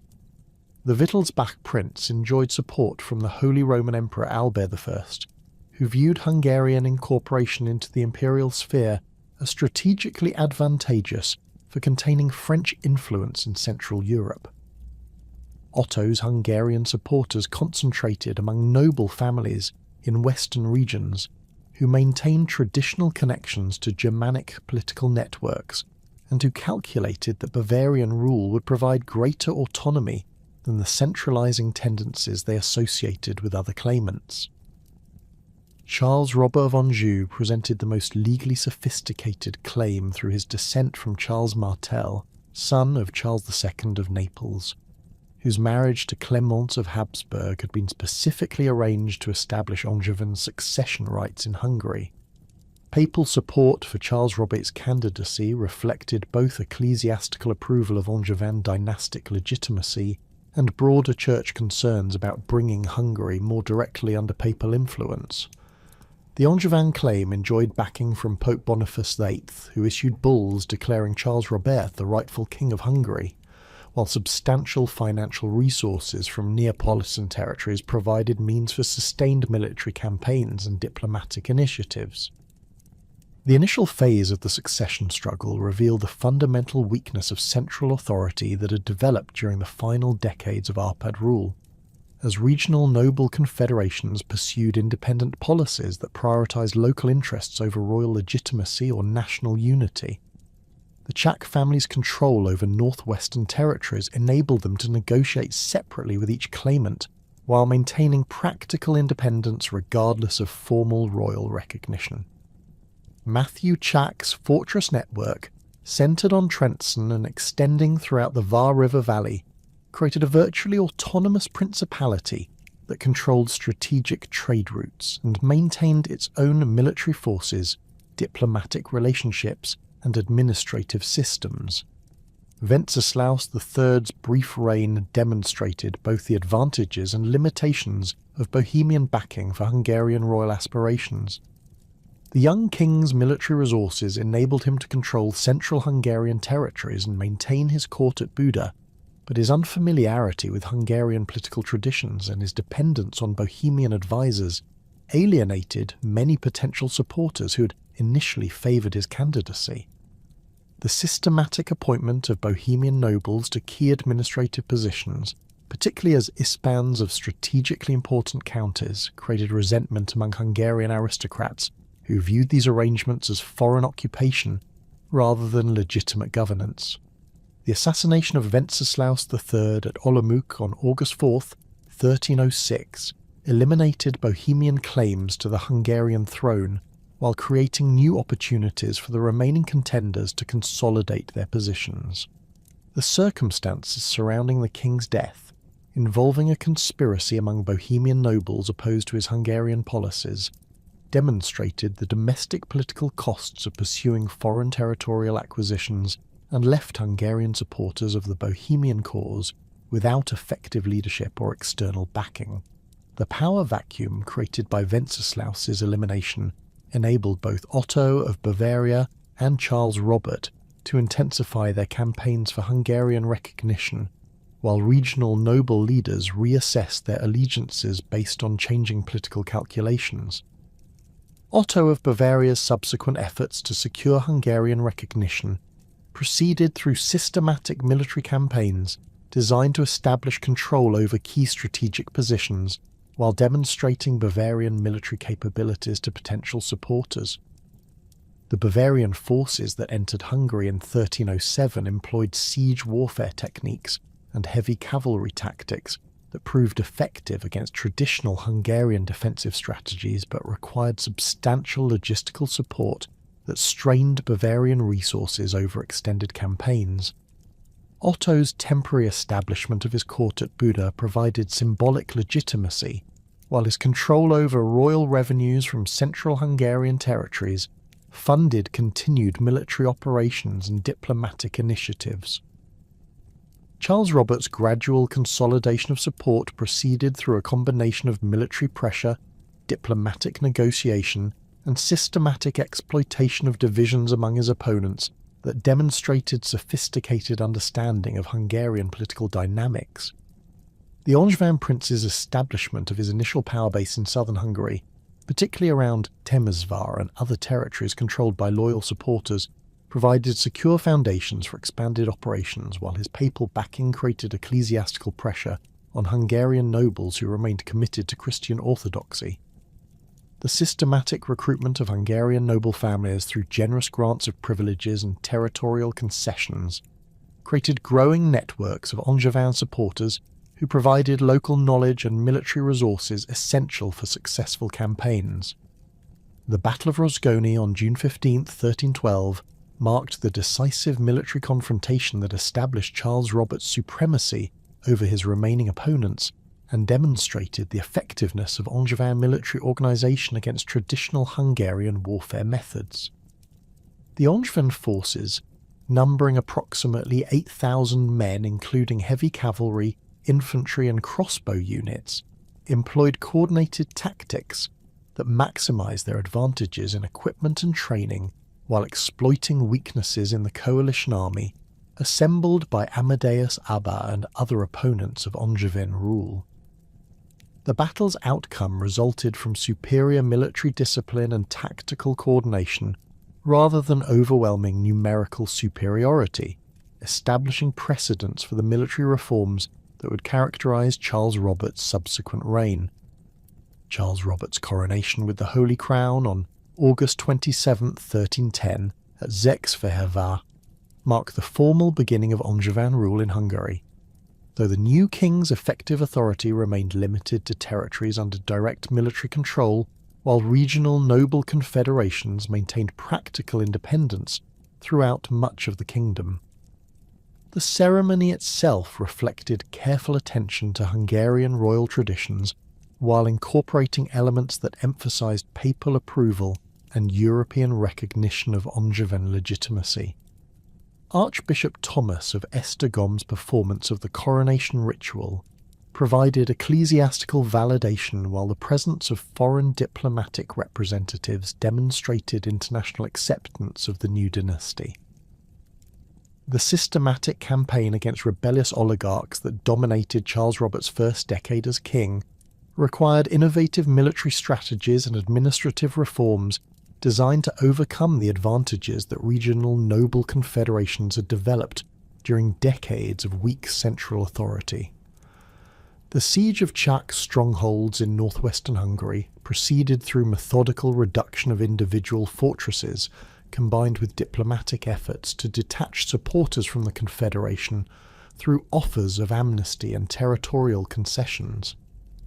The capture of Trenčín Castle in 1321, following a siege lasting over 8 months, eliminated the primary centre of Czech resistance, while demonstrating royal determination to restore central authority throughout Hungarian territories. The development of professional siege warfare capabilities represented a crucial component of Charles Robert's military reforms and reflected lessons learned from contemporary European conflicts, as well as specific requirements for reducing the sophisticated fortifications that had proliferated during the late Arpad period. The employment of Italian and German engineers, experienced in the latest siege techniques and artillery construction, provided technical expertise, while the systematic training of Hungarian forces in siege warfare created military capabilities that could operate independently of foreign specialists. The construction of counterweight trebuchets, torsion engines, and early gunpowder weapons gave royal forces decisive advantages over defenders relying on traditional defensive methods. The administrative reorganisation that accompanied military campaigns against regional oligarchs established new governmental structures designed to prevent the resurgence of autonomous noble confederations while maintaining effective central control over distant territories. The systematic replacement of hereditary county administrators with royal appointees selected for loyalty and competence rather than family connections created more responsive governmental structures, while the establishment of royal garrisons at strategic fortresses provided military backing for administrative authority. The development of written administrative procedures and regular reporting requirements enhanced central oversight, while reducing opportunities for local officials to pursue independent policies. Charles Robert's monetary reforms represented perhaps his most significant contribution to Hungarian economic development and created financial foundations that would support territorial expansion and administrative modernization throughout the Angevin period. The introduction of the golden florin in 1325, minted according to Florentine standards and containing approximately 3.5 grams of pure gold, provided Hungary with internationally accepted currency that facilitated foreign trade while demonstrating the kingdom's economic stability and governmental competence. The systematic regulation of silver mining operations, particularly in the Kremnice and Bester-Sabania regions, increased precious metal production while ensuring royal control over monetary policy and currency supply. The expansion of mining operations under royal supervision transformed Hungary into one of Europe's primary sources of precious metals and provided revenues that funded both domestic reforms and foreign policy initiatives. The systematic application of advanced mining techniques, imported from German and Italian specialists, increased production efficiency, while the establishment of royal monopolies over precious metal extraction ensured that mining profits supported governmental rather than private interests. The construction of new mining settlements, populated by German colonists with specialized technical knowledge, created centers for technological innovation while contributing to the kingdom's ethnic diversity and economic sophistication. The development of new trade routes connecting Hungarian territories with Mediterranean and Northern European commercial networks enhanced the kingdom's economic integration, while providing additional sources of royal revenue through customs duties and commercial regulations. The establishment of royal markets in major towns, combined with standardized weights and measures throughout Hungarian territories, facilitated internal commerce, while the negotiation of commercial treaties with Venice, Genoa, and other trading centres created opportunities for Hungarian merchants to participate in international trade. The construction of improved roads and bridge systems, funded through royal revenues and maintained by local communities, reduced transportation costs while enhancing communication between different regions of the kingdom. Louis VII's accession to the Hungarian throne in 1342 marked the beginning of the most successful period of Angevin rule and initiated territorial expansion that would establish Hungary as one of medieval Europe's most powerful kingdoms. The young king inherited governmental structures that Charles Robert had systematically strengthened during his struggle against regional oligarchs, while substantial royal revenues from mining operations and commercial development provided resources for ambitious military campaigns and diplomatic initiatives. Louis's education in contemporary European political and military practices, combined with his inheritance of experienced administrators and military commanders from his father's reign, positioned him to pursue expansion policies that would extend Hungarian influence throughout Central Europe and the Balkans. The consolidation of Croatian territories under direct Hungarian administration represented Louis's first major territorial achievement and demonstrated both the military capabilities that Angevin reforms had created and the sophisticated diplomatic strategies that would characterize his reign. The systematic reduction of Croatian noble resistance, accomplished through coordinated military campaigns and generous offers of integration into Hungarian administrative structures, eliminated autonomous political centres while preserving local customs and privileges that facilitated peaceful incorporation. The appointment of Hungarian administrators to key positions in Croatian territories balanced central control requirements against local autonomy expectations, while the preservation of traditional Croatian legal systems maintained continuity with established judicial practices. The expansion of Hungarian influence into Polish territories through Louis's inheritance of the Polish crown in 1370 created unprecedented opportunities for territorial consolidation, while posing complex challenges for governmental administration across vast distances and diverse populations. The union of Hungarian and Polish crowns, formalized through careful negotiations with Polish noble assemblies and papal recognition of dynastic legitimacy, created the largest territorial state in contemporary Europe while requiring innovative administrative solutions for managing multi-ethnic and geographically dispersed territories. The systematic appointment of Hungarian nobles to key positions in Polish administration balanced dynastic loyalty requirements against Polish noble expectations for continued autonomy and traditional privileges. The development of military capabilities that enabled successful campaigns throughout the Balkans reflected both substantial investments in professional forces and tactical innovations adapted to diverse geographical and political conditions encountered in different theatres of operation. The Hungarian army that emerged during Louis's reign combined traditional Magyar cavalry strengths with advanced siege warfare capabilities, disciplined infantry formations, and logistical systems capable of supporting extended campaigns across vast distances. The systematic recruitment of professional soldiers, equipped with standardized weapons and armor, and trained according to contemporary European military practices, created forces that could operate effectively against diverse opponents while maintaining cohesion during prolonged operations. The death of Louis then in 1382 without male heirs precipitated another succession crisis that would fundamentally reshape Hungarian political structures and expose the kingdom to unprecedented external pressures from the expanding Ottoman Empire. The complex negotiations surrounding the succession of Louis's daughter Mary reflected both the sophisticated diplomatic networks that Angevin rule had established and the persistent challenges of female succession in medieval European political systems.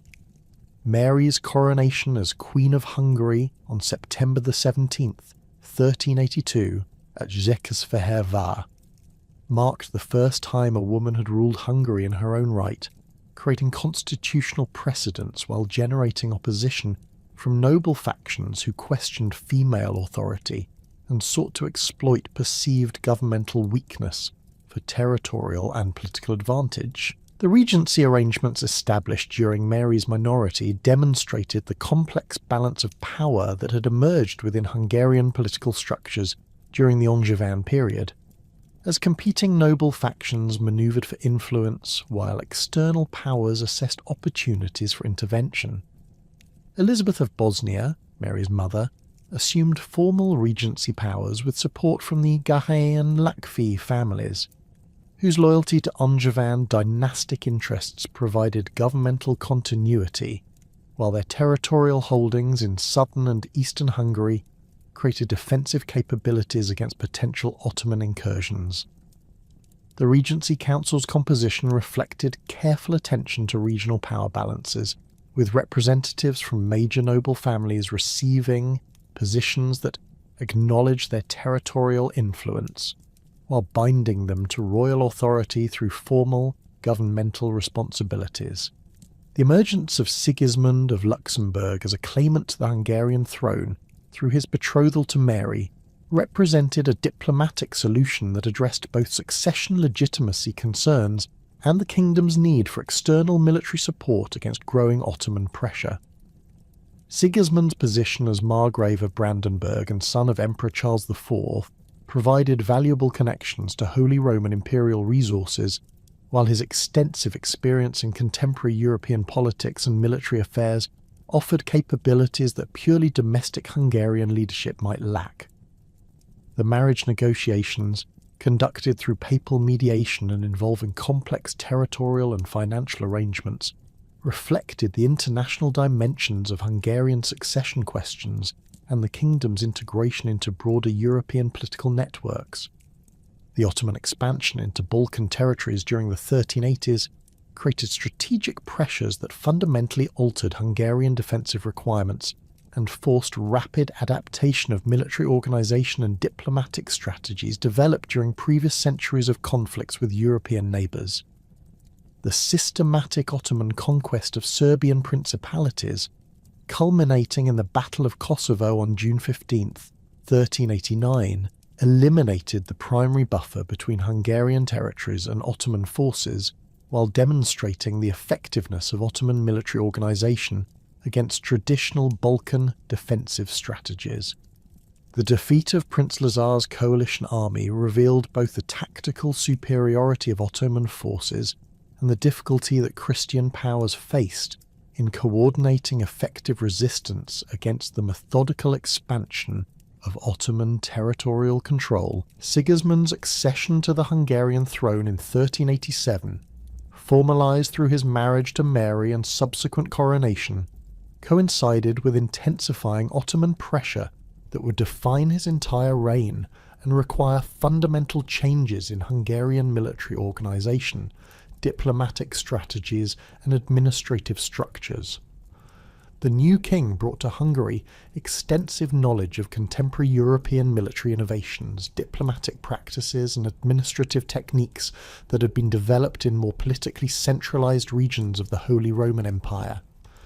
His court, established at Buda with substantial Germanic and Bohemian influences, represented a significant departure from previous Hungarian royal traditions, while reflecting the international character of the challenges facing the kingdom.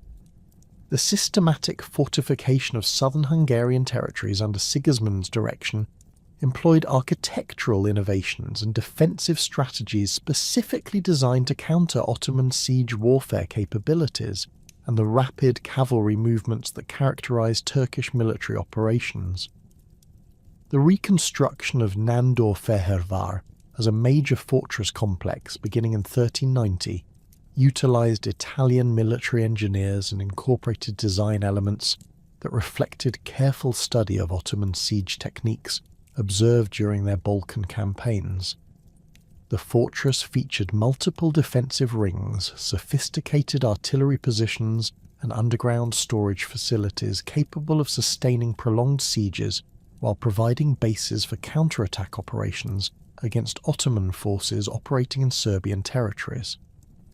The establishment of the Order of the Dragon in 1408 represented Sigismund's most innovative response to Ottoman expansion and created military and diplomatic networks that extended Hungarian influence throughout Central and Eastern Europe while coordinating Christian resistance against Turkish advancement.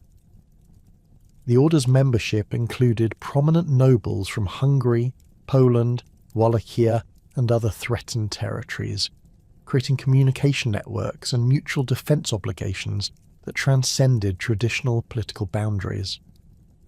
The elaborate initiation ceremonies, conducted at Buda with participation from international dignitaries, emphasised both the religious dimensions of anti-Ottoman resistance and the secular political alliances necessary for effective military coordination. The military innovations implemented under Sigismund's direction reflected both contemporary European developments in warfare technology and specific adaptations required for confronting Ottoman tactical methods and strategic objectives. The systematic development of artillery capabilities, employing German and Italian specialists experienced in cannon construction and siege warfare, provided Hungarian forces with firepower advantages that could offset Ottoman numerical superiority and tactical coordination. The establishment of royal arsenals at Buda, Temesvar, and other strategic locations created manufacturing capabilities for producing gunpowder weapons, while reducing dependence on foreign suppliers for critical military equipment. The Battle of Nicopolis on September 25, 1396, demonstrated both the potential and limitations of coordinated Christian resistance against Ottoman expansion, while revealing fundamental differences in military organisation and tactical approaches between European and Turkish forces. Sigismund's role as supreme commander of the crusading army, which included Hungarian forces, French knights, Burgundian cavalry and various other European contingents, required coordination of diverse military traditions and tactical preferences under extremely challenging conditions. The Hungarian contingent, numbering approximately 8,000 men including heavy cavalry and infantry equipped with early firearms, represented one of the most professionally organised components of the Christian army, and demonstrated the effectiveness of Sigismund's military reforms. The tactical coordination problems that contributed to the Christian defeat at Nicopolis reflected broader challenges in medieval military organization and the difficulty of integrating different national military traditions into effective combined operations. The French knight's insistence on leading the initial assault, despite Sigismund's warnings about Ottoman defensive preparations and his recommendations for coordinated attacks utilizing Hungarian archery and artillery support, created tactical conditions that favoured Ottoman defensive strategies. The systematic Ottoman use of feigned retreats, coordinated counterattacks, and disciplined infantry formations overwhelmed the fragmented Christian assault and demonstrated the superior military organisation that had enabled Turkish expansion throughout the Balkans. Sigismund's escape from the Nicopolis disaster and his subsequent diplomatic efforts to organise renewed Christian resistance revealed both his personal courage and his sophisticated understanding of the political and military challenges that Ottoman expansion posed for European Christian powers. The king's flight down the Danube River, accomplished with assistance from Wallachian allies and Genoese naval forces, enabled him to maintain his freedom while preserving royal authority for continued resistance efforts. The diplomatic missions that Sigismund conducted throughout Europe following his return to Hungary demonstrated his commitment to coordinating international opposition to Ottoman advancement, while revealing the limited enthusiasm that most European powers showed for sustained military commitments in distant Balkan territories. The administrative reforms implemented during Sigismund's reign reflected both the financial pressures created by constant military preparations and the need for governmental efficiency in managing resources and coordinating defensive efforts across vast territorial distances. The systematic reorganisation of county administration, with enhanced central oversight and standardised procedures for tax collection and military recruitment, increased governmental effectiveness while reducing opportunities for local officials to pursue independent policies that might compromise defensive coordination. The establishment of permanent royal garrisons at strategic fortresses created professional military forces that could respond rapidly to Ottoman incursions, while providing training centres for local militias and territorial defence forces. The development of intelligence networks that provided early warning of Ottoman military preparations represented a crucial innovation in Hungarian defensive strategy and reflected Sigismund's understanding of the importance of strategic information in confronting an enemy whose movements and intentions were often difficult to predict. The systematic recruitment of agents within Ottoman territories, combined with diplomatic relationships with Balkan Christian populations under Turkish rule, created information sources that enabled more effective defensive planning while providing opportunities for coordinating resistance activities among subject populations. The establishment of communication systems utilizing beacon fires, mounted messengers, and coded diplomatic correspondence enhanced the speed and reliability of intelligence transmission across the extensive frontiers that Hungarian forces were required to defend. The Hussite Wars that erupted in Bohemia following the execution of Jan Hus in 1415 created additional military and political pressures for Sigismund, while providing opportunities to demonstrate his capabilities as Holy Roman Emperor and leader of Catholic resistance against religious innovation. Sigismund's election as a Holy Roman Emperor in 1410 had established his position as one of Europe's most powerful rulers, while creating obligations that sometimes conflicted with specifically Hungarian interests and defensive requirements. The systematic military campaigns against Hussite forces in Bohemia required substantial Hungarian military resources and financial commitments that reduced capabilities available for anti-Ottoman operations, while demonstrating the complex balance of priorities that characterised Sigismund's reign. The Council of Constance, convened from 1414 to 1418 under Sigismund's imperial authority, represented both his greatest diplomatic achievement and a demonstration of the international leadership role that Hungarian resources and political stability had enabled him to assume. The Council's resolution of the Western Schism through the election of Pope Martin V eliminated ecclesiastical divisions that had weakened Christian unity, while Sigismund's role as primary secular leader of the proceedings enhanced both his personal prestige and Hungary's international standing.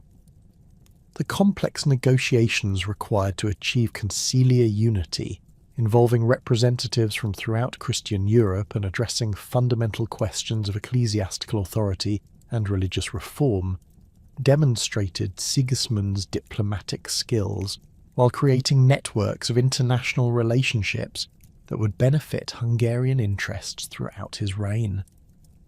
The systematic suppression of Hussite military innovations, particularly their development of war wagons and coordinated infantry tactics that proved highly effective against traditional heavy cavalry formations, required adaptation of Hungarian military organisation and tactical approaches that would influence defensive strategies against Ottoman forces.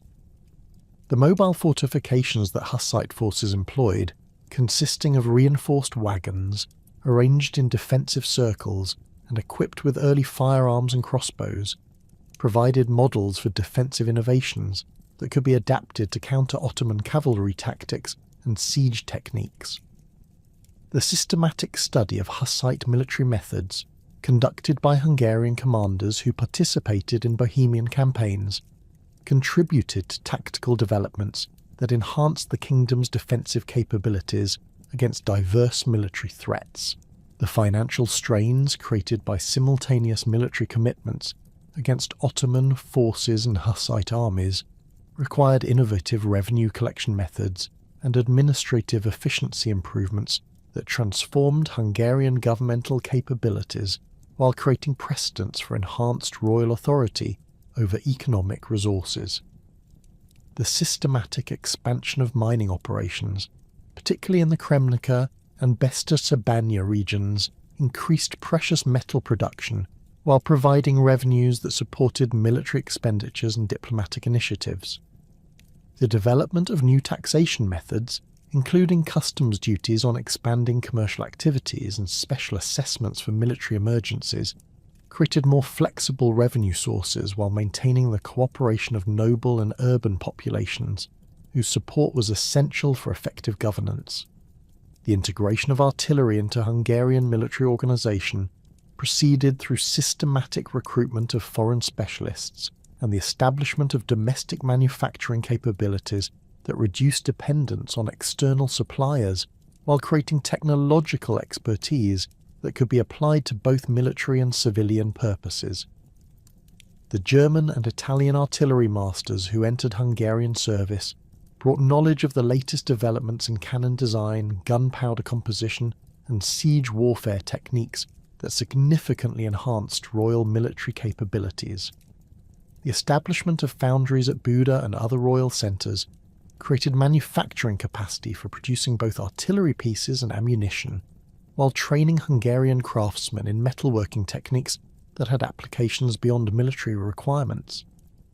The diplomatic initiatives that Sigismund pursued throughout his reign reflected both the international scope of the challenges facing Hungary and his sophisticated understanding of the balance of power considerations that influenced European political developments. The systematic cultivation of relationships with Polish, Lithuanian, and Wallachian rulers created defensive alliances that provided mutual support against Ottoman expansion, while the maintenance of diplomatic contacts with Western European powers secured recognition of Hungarian legitimacy and occasional military assistance. The complex negotiations with Venetian authorities regarding commercial privileges and territorial arrangements in Dalmatian regions balanced Hungarian strategic interests against Venetian commercial concerns while maintaining access to Mediterranean trade networks that were crucial for economic prosperity. The succession arrangements that Sigismund established during his final years reflected both his concern for Hungarian political stability and his understanding of the complex international relationships that would influence the kingdom's future development. The systematic preparation of his son-in-law Albert of Austria for assumption of Hungarian royal authority included extensive education in Hungarian political traditions, military organisation, and administrative practices while creating networks of noble support that would facilitate peaceful succession. The careful balance of German and Hungarian influences in Albert's preparation for kingship demonstrated Sigismund's awareness of the cultural and political sensitivities that had complicated previous foreign successions, while his attention to legal and constitutional precedents established frameworks for legitimate dynastic transition. The death of Sigismund in 1437 left Hungary facing an unprecedented combination of internal political fragmentation and external military pressure that would test every institution the kingdom had developed over 4 centuries of independent existence. Albert of Austria's brief reign, lasting only 2 years until his death from dysentery in 1439, demonstrated both the continuing challenges of foreign succession and the kingdom's vulnerability to Ottoman expansion during periods of political instability. Albert's widow, Elizabeth of Luxembourg, found herself governing a regency for her posthumously born son Ladislaus, while confronting the immediate threat of Ottoman forces that had already penetrated deep into Hungarian territory, capturing key fortresses along the southern frontier and establishing permanent bases for further expansion into Central Europe.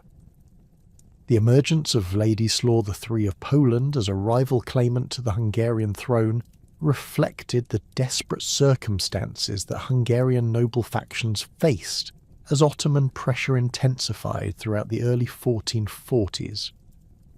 The young Polish king's election by a Hungarian noble assembly meeting in Buda represented both a pragmatic response to immediate military necessities and a fundamental departure from traditional succession practices that prioritized dynastic legitimacy over military capability. Ladislaus' supporters, led by prominent families such as the Hunyadi, Rozguni and Talachi clans, calculated that Polish military resources and the king's personal commitment to anti-Ottoman warfare provided better prospects for defending Hungarian territories than the regency government's limited capabilities and divided loyalties. John Hunyadi's rise to prominence during the succession crisis demonstrated both the opportunities that political instability created for capable military commanders and the kingdom's desperate need for effective leadership against Ottoman expansion. The son of Wojk of Hunyad, a minor noble from Hunedoara, who had received his estates through loyal service to Sigismund, John possessed neither the extensive territorial holdings nor the ancient lineage that traditionally qualified Hungarian nobles for high governmental positions. However, his exceptional military talents demonstrated through successful campaigns against Ottoman raiding parties in Transylvania and Wallachia, combined with his systematic cultivation of relationships with other noble families committed to anti-Ottoman resistance, positioned him as an indispensable figure in Hungarian defensive efforts. Hunyadi's appointment as Voivode of Transylvania in 1441 provided him with both the territorial base and the administrative authority necessary for organizing systematic resistance against Ottoman expansion while establishing his credentials as a military commander capable of achieving victories against seemingly impossible odds. The Transylvanian territories under his control included some of Hungary's most strategically important fortresses, extensive agricultural resources that could support military operations, and diverse populations whose knowledge of Balkan geography and Ottoman military methods proved invaluable for planning defensive campaigns. The systematic fortification of Transylvanian strongholds under Hunyadi's direction employed architectural innovations specifically designed to counter Ottoman siege techniques, while providing secure bases for launching counterattack operations into Wallachian and Serbian territories. The Battle of Semendria in 1441 marked Hunyadi's first major victory against Ottoman forces, and demonstrated the tactical innovations that would characterize his military career, while establishing his reputation as the most effective Christian commander confronting Turkish expansion.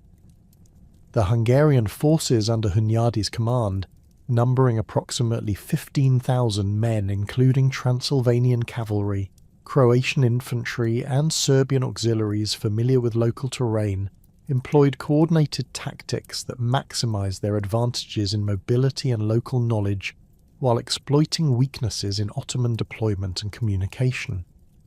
The systematic use of feigned retreats, coordinated archery volleys, and surprise attacks from concealed positions enabled Hungarian forces to achieve decisive victory despite facing numerically superior Ottoman armies, equipped with advanced artillery and disciplined Janissary units. Hunyadi's military innovations reflected both his careful study of Ottoman tactical methods and his creative adaptation of traditional Hungarian warfare techniques to the specific challenges posed by Turkish military organisation and strategic objectives. The development of mobile artillery units capable of rapid deployment and effective coordination with cavalry operations provided Hungarian forces with firepower capabilities that could match Ottoman advantages in siege warfare, while maintaining the tactical flexibility essential for successful operations in diverse geographical conditions. The systematic training of Hungarian and Allied forces in coordinated infantry tactics, archery techniques, and siege warfare methods created military capabilities that enabled sustained resistance against Ottoman expansion, while providing models for defensive strategies that other threatened Christian territories could adapt to their specific circumstances. The long campaign of 1443 to 1444, planned jointly by Hunyadi and Vladislaw III, represented the most ambitious Christian offensive against Ottoman territories since the Crusade of Nicopolis, and demonstrated both the potential for coordinated resistance and the limitations that political and logistical constraints imposed on extended military operations. The campaign's initial phases achieved remarkable success, with Christian forces advancing through Serbian territories and capturing key Ottoman strongholds, including Nis and Sofia, while inflicting significant casualties on Turkish armies that had previously seemed invincible. The systematic coordination of Hungarian heavy cavalry, Polish infantry, Wallachian auxiliaries, and Serbian irregular forces created combined arms capabilities that proved highly effective against Ottoman defensive strategies, while demonstrating the possibility of rolling back Turkish territorial gains through sustained military pressure. The siege of Varna and the subsequent retreat to Hungarian territory revealed both the strategic limitations that constrained Christian offensive capabilities and the tactical adaptability that enabled Ottoman forces to recover from initial defeats while maintaining their overall strategic position. The Christian army's logistical difficulties, exacerbated by extended supply lines and the approach of winter weather conditions, created vulnerabilities that Ottoman commanders exploited through systematic harassment of retreat routes and coordinated attacks on isolated Christian units. The Ottoman recovery demonstrated the resilience of Turkish military organisation and the effectiveness of their administrative systems in mobilising resources for sustained warfare, while revealing the challenges that Christian powers faced in maintaining offensive operations across vast distances and hostile territories. The Battle of Varna on November 10th, 1444, marked the culmination of the long campaign and resulted in one of the most devastating defeats in Hungarian military history, eliminating both King Vladislaw III and the flower of Hungarian and Polish nobility, while creating political chaos that would persist for years. The tactical circumstances of the battle reflected both the strategic pressures that had forced Christian forces into disadvantageous positions and the tactical superiority that Ottoman armies had achieved through decades of continuous warfare and systematic military innovation. The Christian army, numbering approximately 20,000 men including Hungarian heavy cavalry, Polish knights, Wallachian auxiliaries, and various international volunteers, faced Ottoman forces estimated at over 40,000 warriors, including Janissary infantry, Sipahi cavalry, and artillery units equipped with the latest siege weapons and firearms. The death of Vladislaw III during the final phases of the battle eliminated the primary unifying figure around whom Hungarian resistance to Ottoman expansion had been organised, while creating succession questions that would complicate defensive efforts for the remainder of the decade. Hunyadi's survival of the Varna disaster, accomplished through fighting retreat operations that preserved substantial portions of the Hungarian army, enabled continuity of military leadership, while his enhanced reputation as the kingdom's primary defender against Ottoman expansion positioned him for assumption of governmental authority during the minority of Ladislaus V. The regency arrangements that emerged following Varna reflected both the political necessity of maintaining unified command against continued Ottoman pressure and the recognition that Hunyadi's military capabilities were indispensable for Hungarian survival. The appointment of Hunyadi as regent of Hungary in 1446 formalised his position as the kingdom's primary political and military leader, while creating constitutional precedents for governance based on military competence rather than dynastic legitimacy or traditional noble privileges. The regency government established at Buda combined Hunyadi's personal authority with institutional structures that maintained continuity with established Hungarian governmental traditions, while adapting to the emergency conditions created by constant Ottoman pressure. The systematic coordination of defensive preparations, including the fortification of strategic positions, the organisation of local militias, and the establishment of intelligence networks throughout the threatened frontier regions, demonstrated both Hunyadi's administrative capabilities and his understanding of the comprehensive approach required for effective resistance against Ottoman expansion. Hunyadi's domestic policies during his regency reflected both the immediate necessities of wartime governance and his longer-term vision for strengthening Hungarian institutional capabilities. Through administrative reform and social modernisation, the systematic rationalisation of tax collection procedures designed to maximise revenues while maintaining the cooperation of noble and urban populations whose support was essential for military effectiveness, created more efficient governmental operations while establishing precedents for enhanced royal authority over economic resources. The encouragement of foreign settlement, particularly the recruitment of German and Italian craftsmen with specialised technical knowledge, provided both immediate military benefits through improved weapons production and longer-term economic advantages through technological innovation and commercial development. The military reforms implemented under Hunyadi's direction transformed Hungarian armed forces into one of Europe's most effective military organisations, while creating tactical capabilities specifically adapted to confronting Ottoman expansion and the unique challenges of frontier warfare. The systematic development of professional infantry units trained in firearms use and coordinated tactical movements provided capabilities that complemented traditional Hungarian cavalry strengths while addressing weaknesses that Ottoman victories had revealed in previous defensive efforts. The establishment of royal arsenals at strategic locations throughout the kingdom created manufacturing capabilities for producing gunpowder weapons, while reducing dependence on foreign suppliers for critical military equipment and ammunition.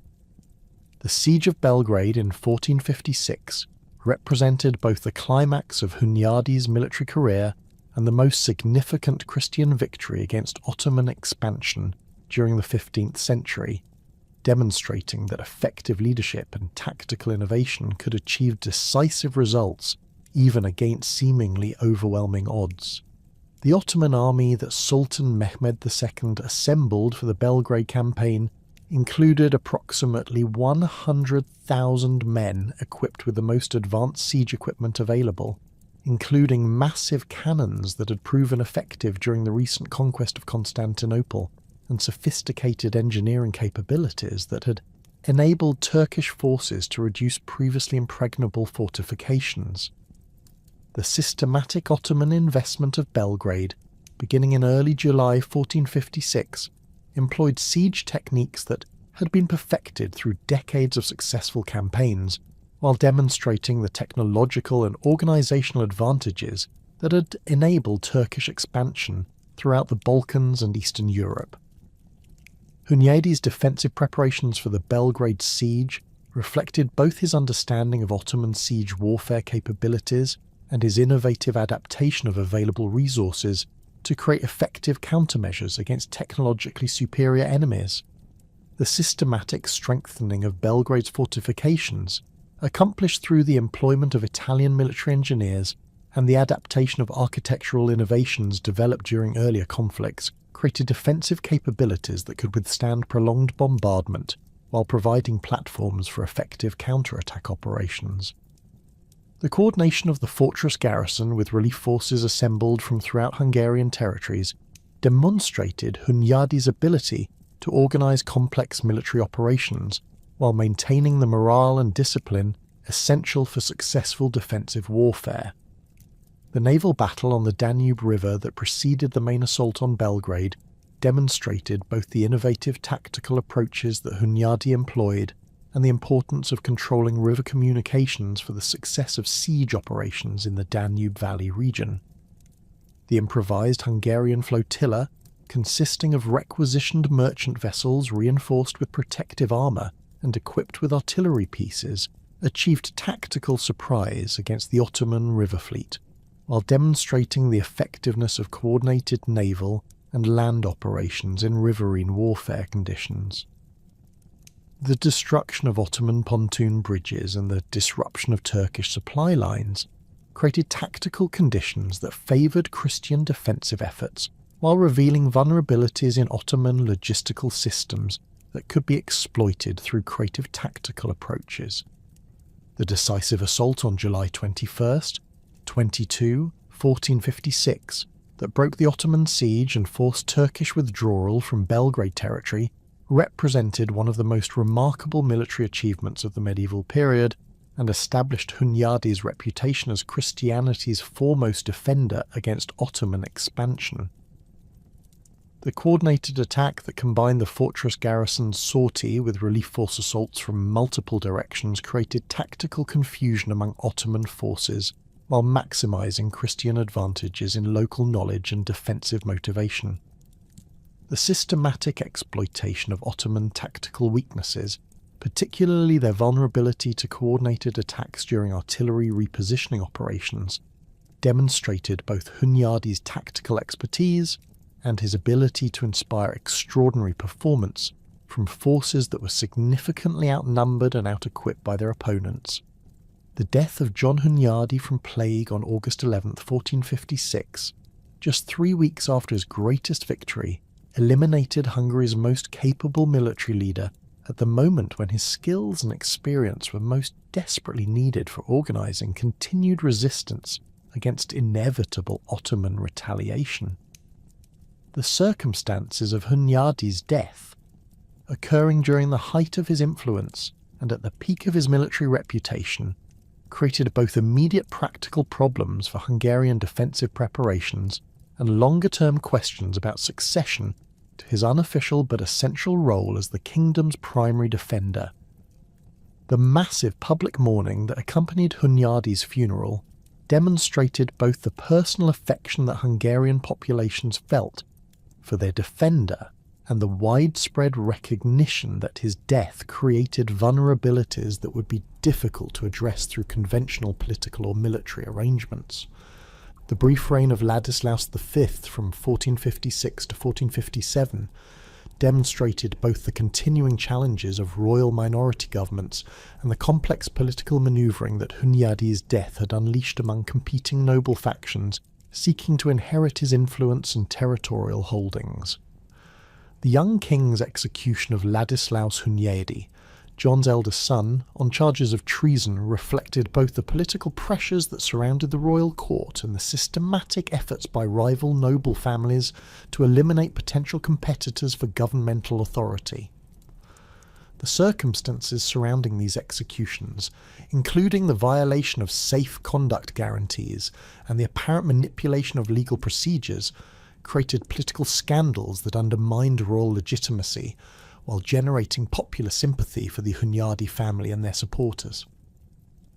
The sudden death of Ladislaus V in Prague on November 23, 1457, under circumstances that contemporaries widely attributed to poisoning, eliminated the last male representative of the Luxembourg dynasty while creating another succession crisis that would reshape Hungarian political development for the remainder of the century. The king's death occurred at a moment when Ottoman forces were already preparing renewed campaigns against Hungarian territories, while internal political divisions had reached levels that threatened the kingdom's ability to organise effective defensive measures.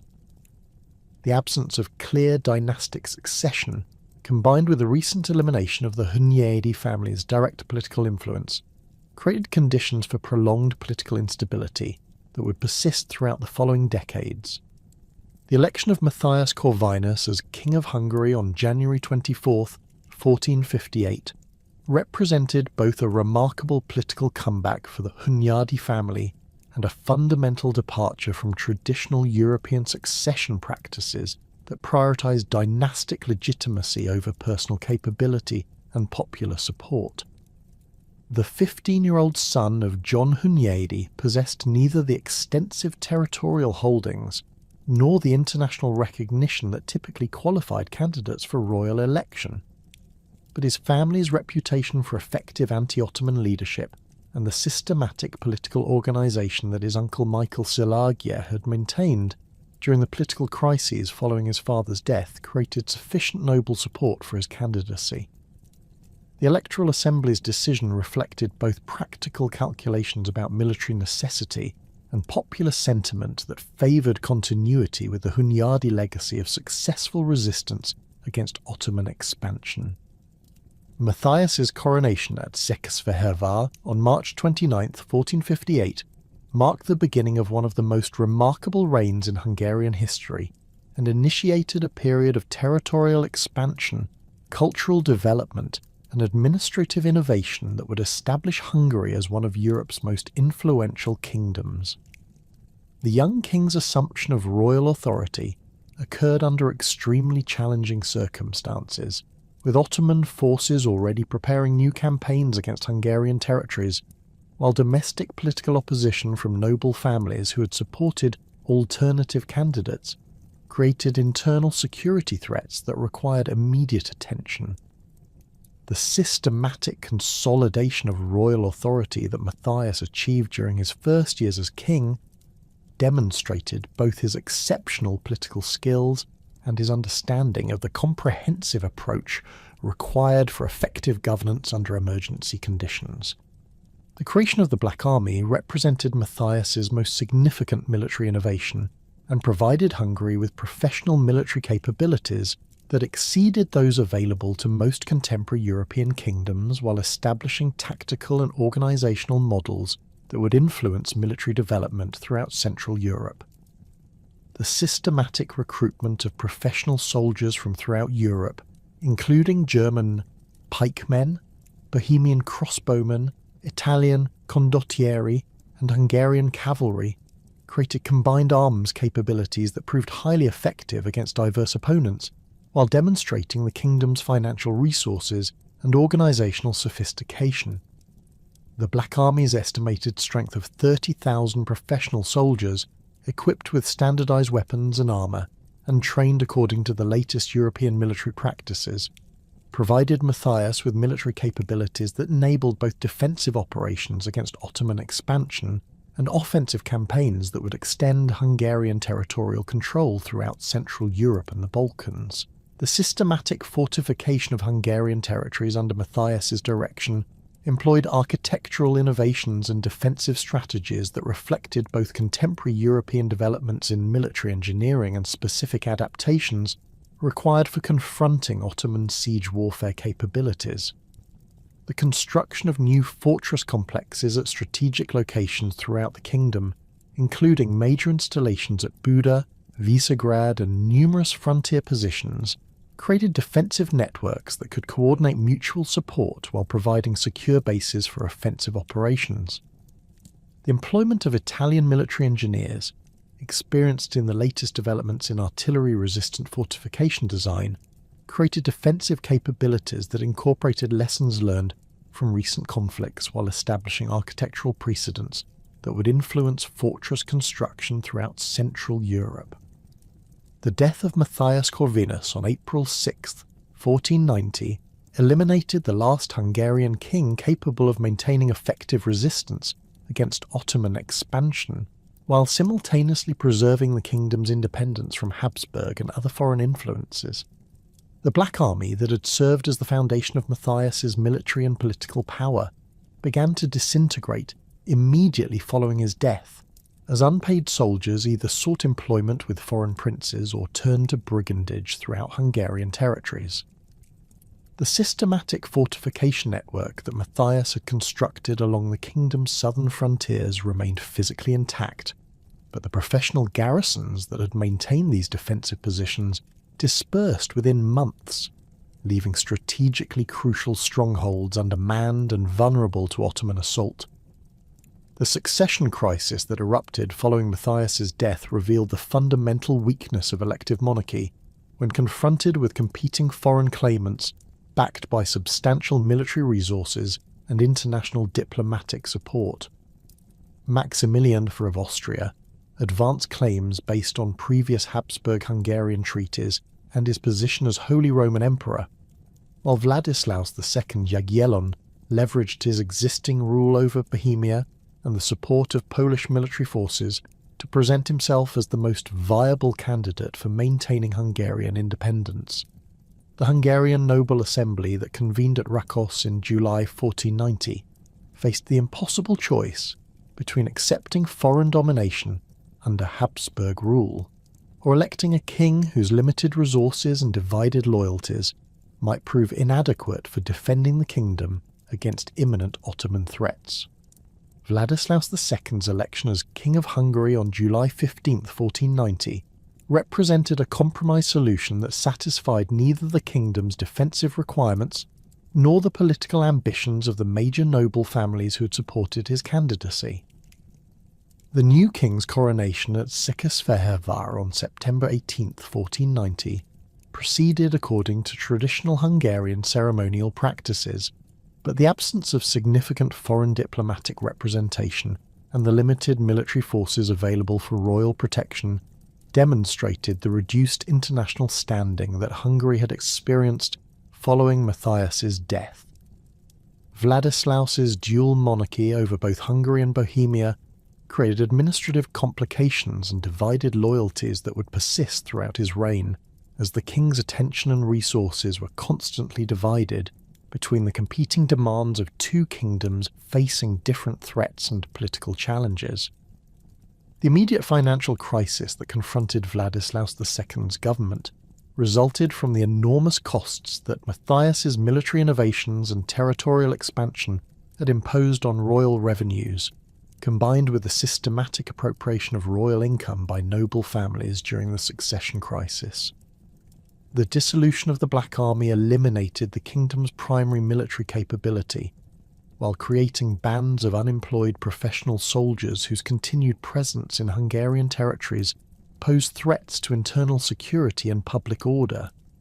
The systematic reduction of royal revenues through noble tax resistance and the appropriation of royal estates by powerful families created governmental paralysis that prevented effective responses to either domestic political challenges or external military threats.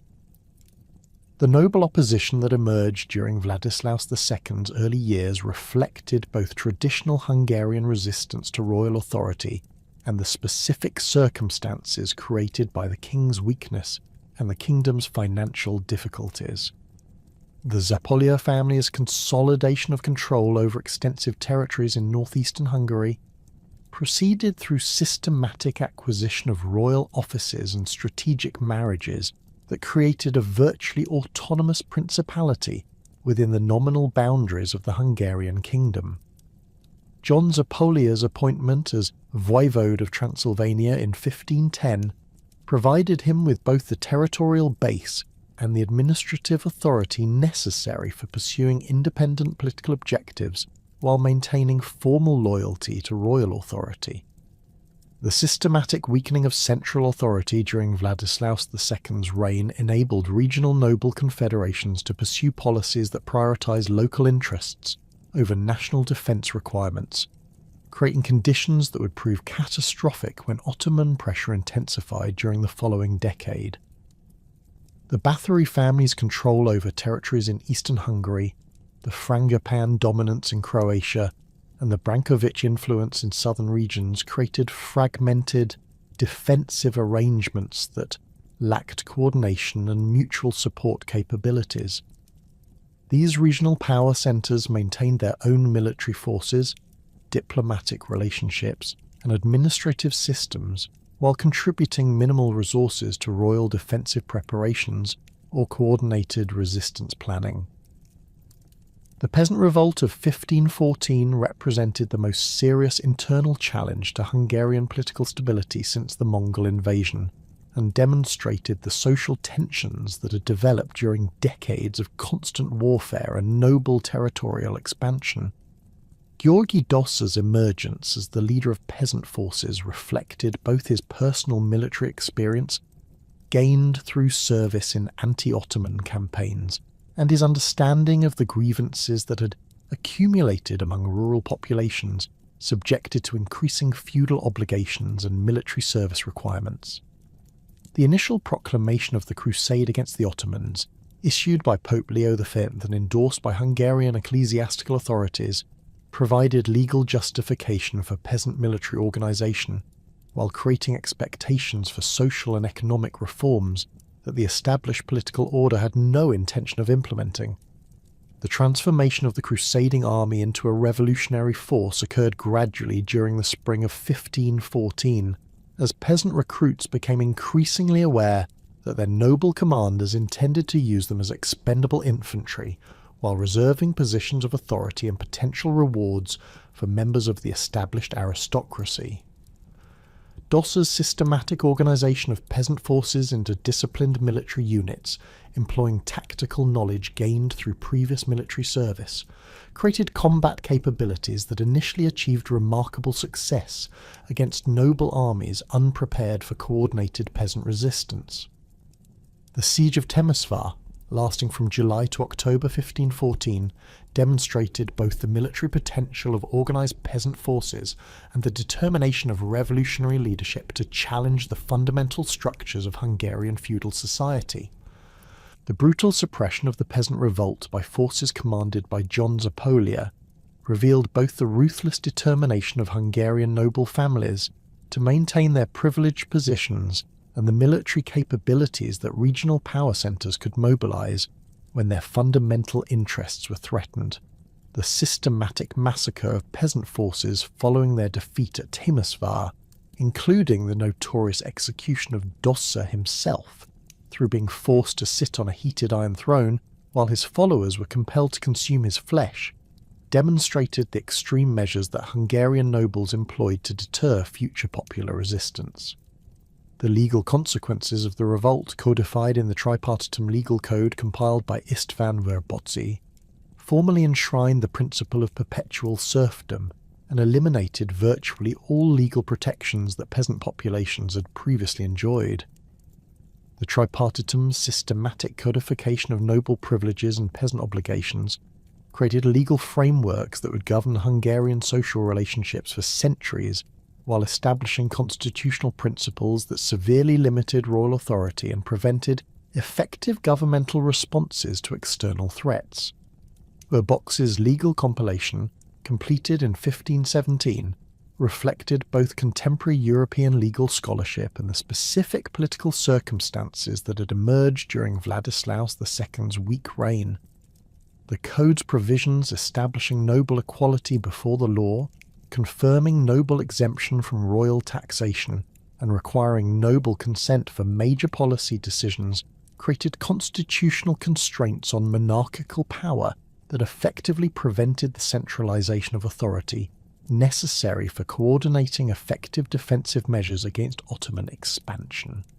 Louis II's accession to the Hungarian throne in 1516 at the age of 10 created another regency crisis that further weakened royal authority, while providing additional opportunities for noble families to expand their territorial holdings and political influence. The Regency Council, established under the nominal leadership of Archbishop Tamas Bakoch, included representatives from the major noble families whose cooperation was essential for governmental functioning, but the competing interests and mutual suspicions among council members prevented effective policy coordination or decisive responses to mounting external pressures.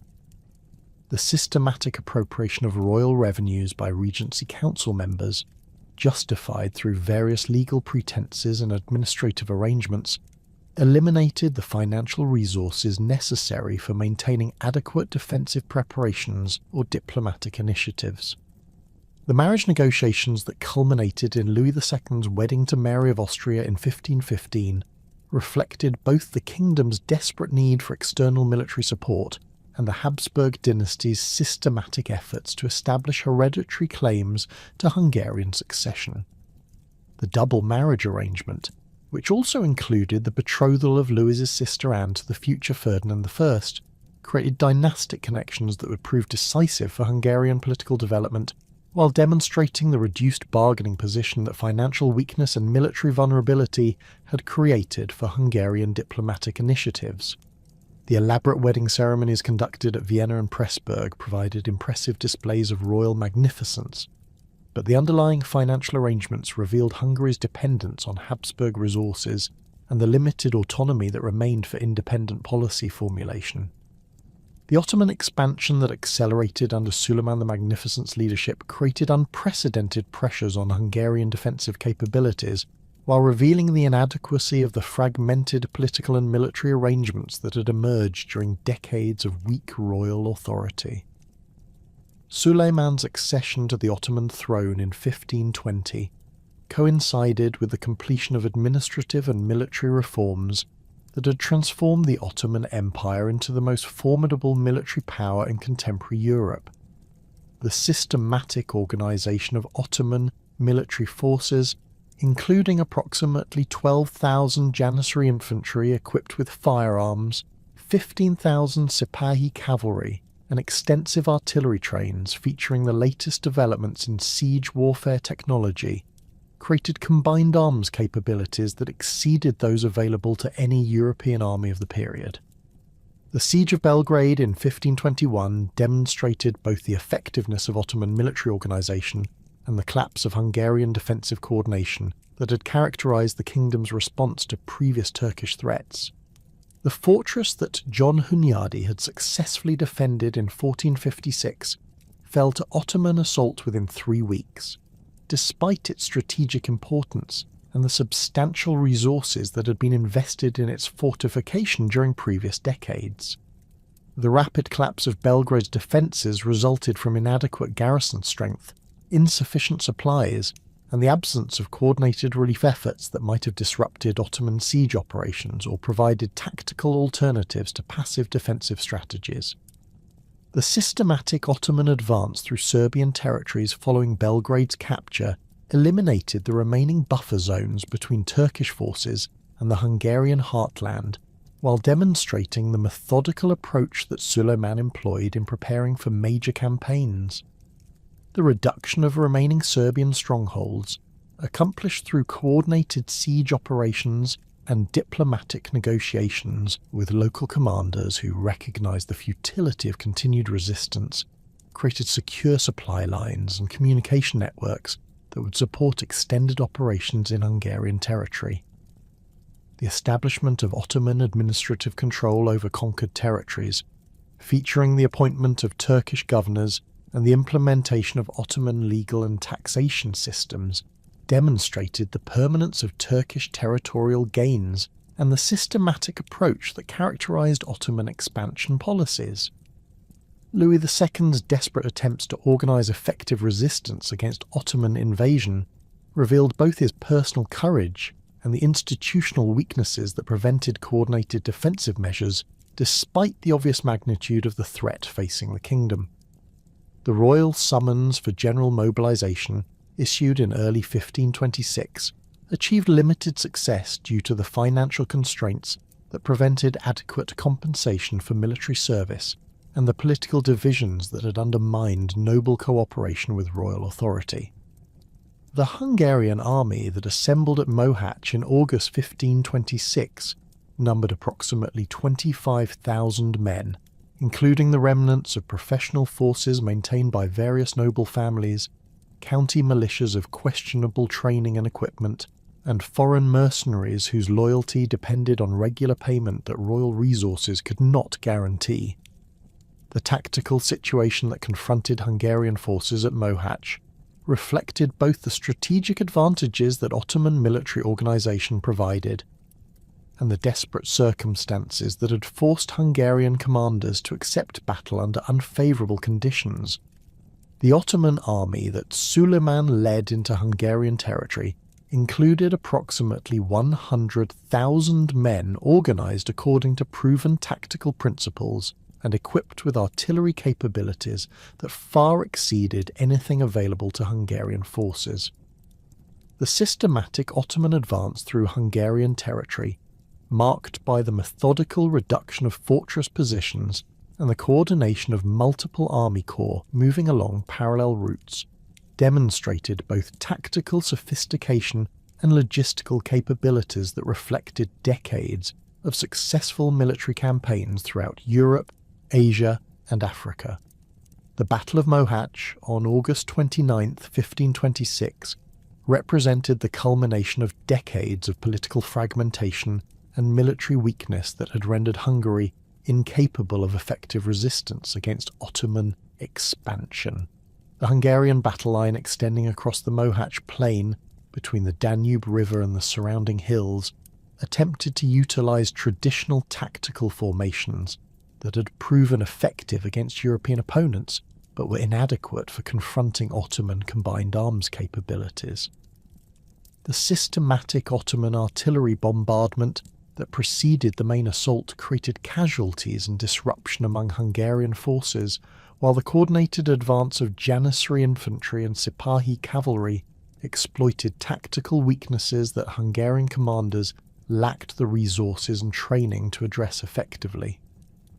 The death of Louis II during the final phases of the battle eliminated the last representative of the independent Hungarian kingship, while creating the succession crisis that would divide the kingdom between Ottoman occupation and Habsburg rule for the following century and a half.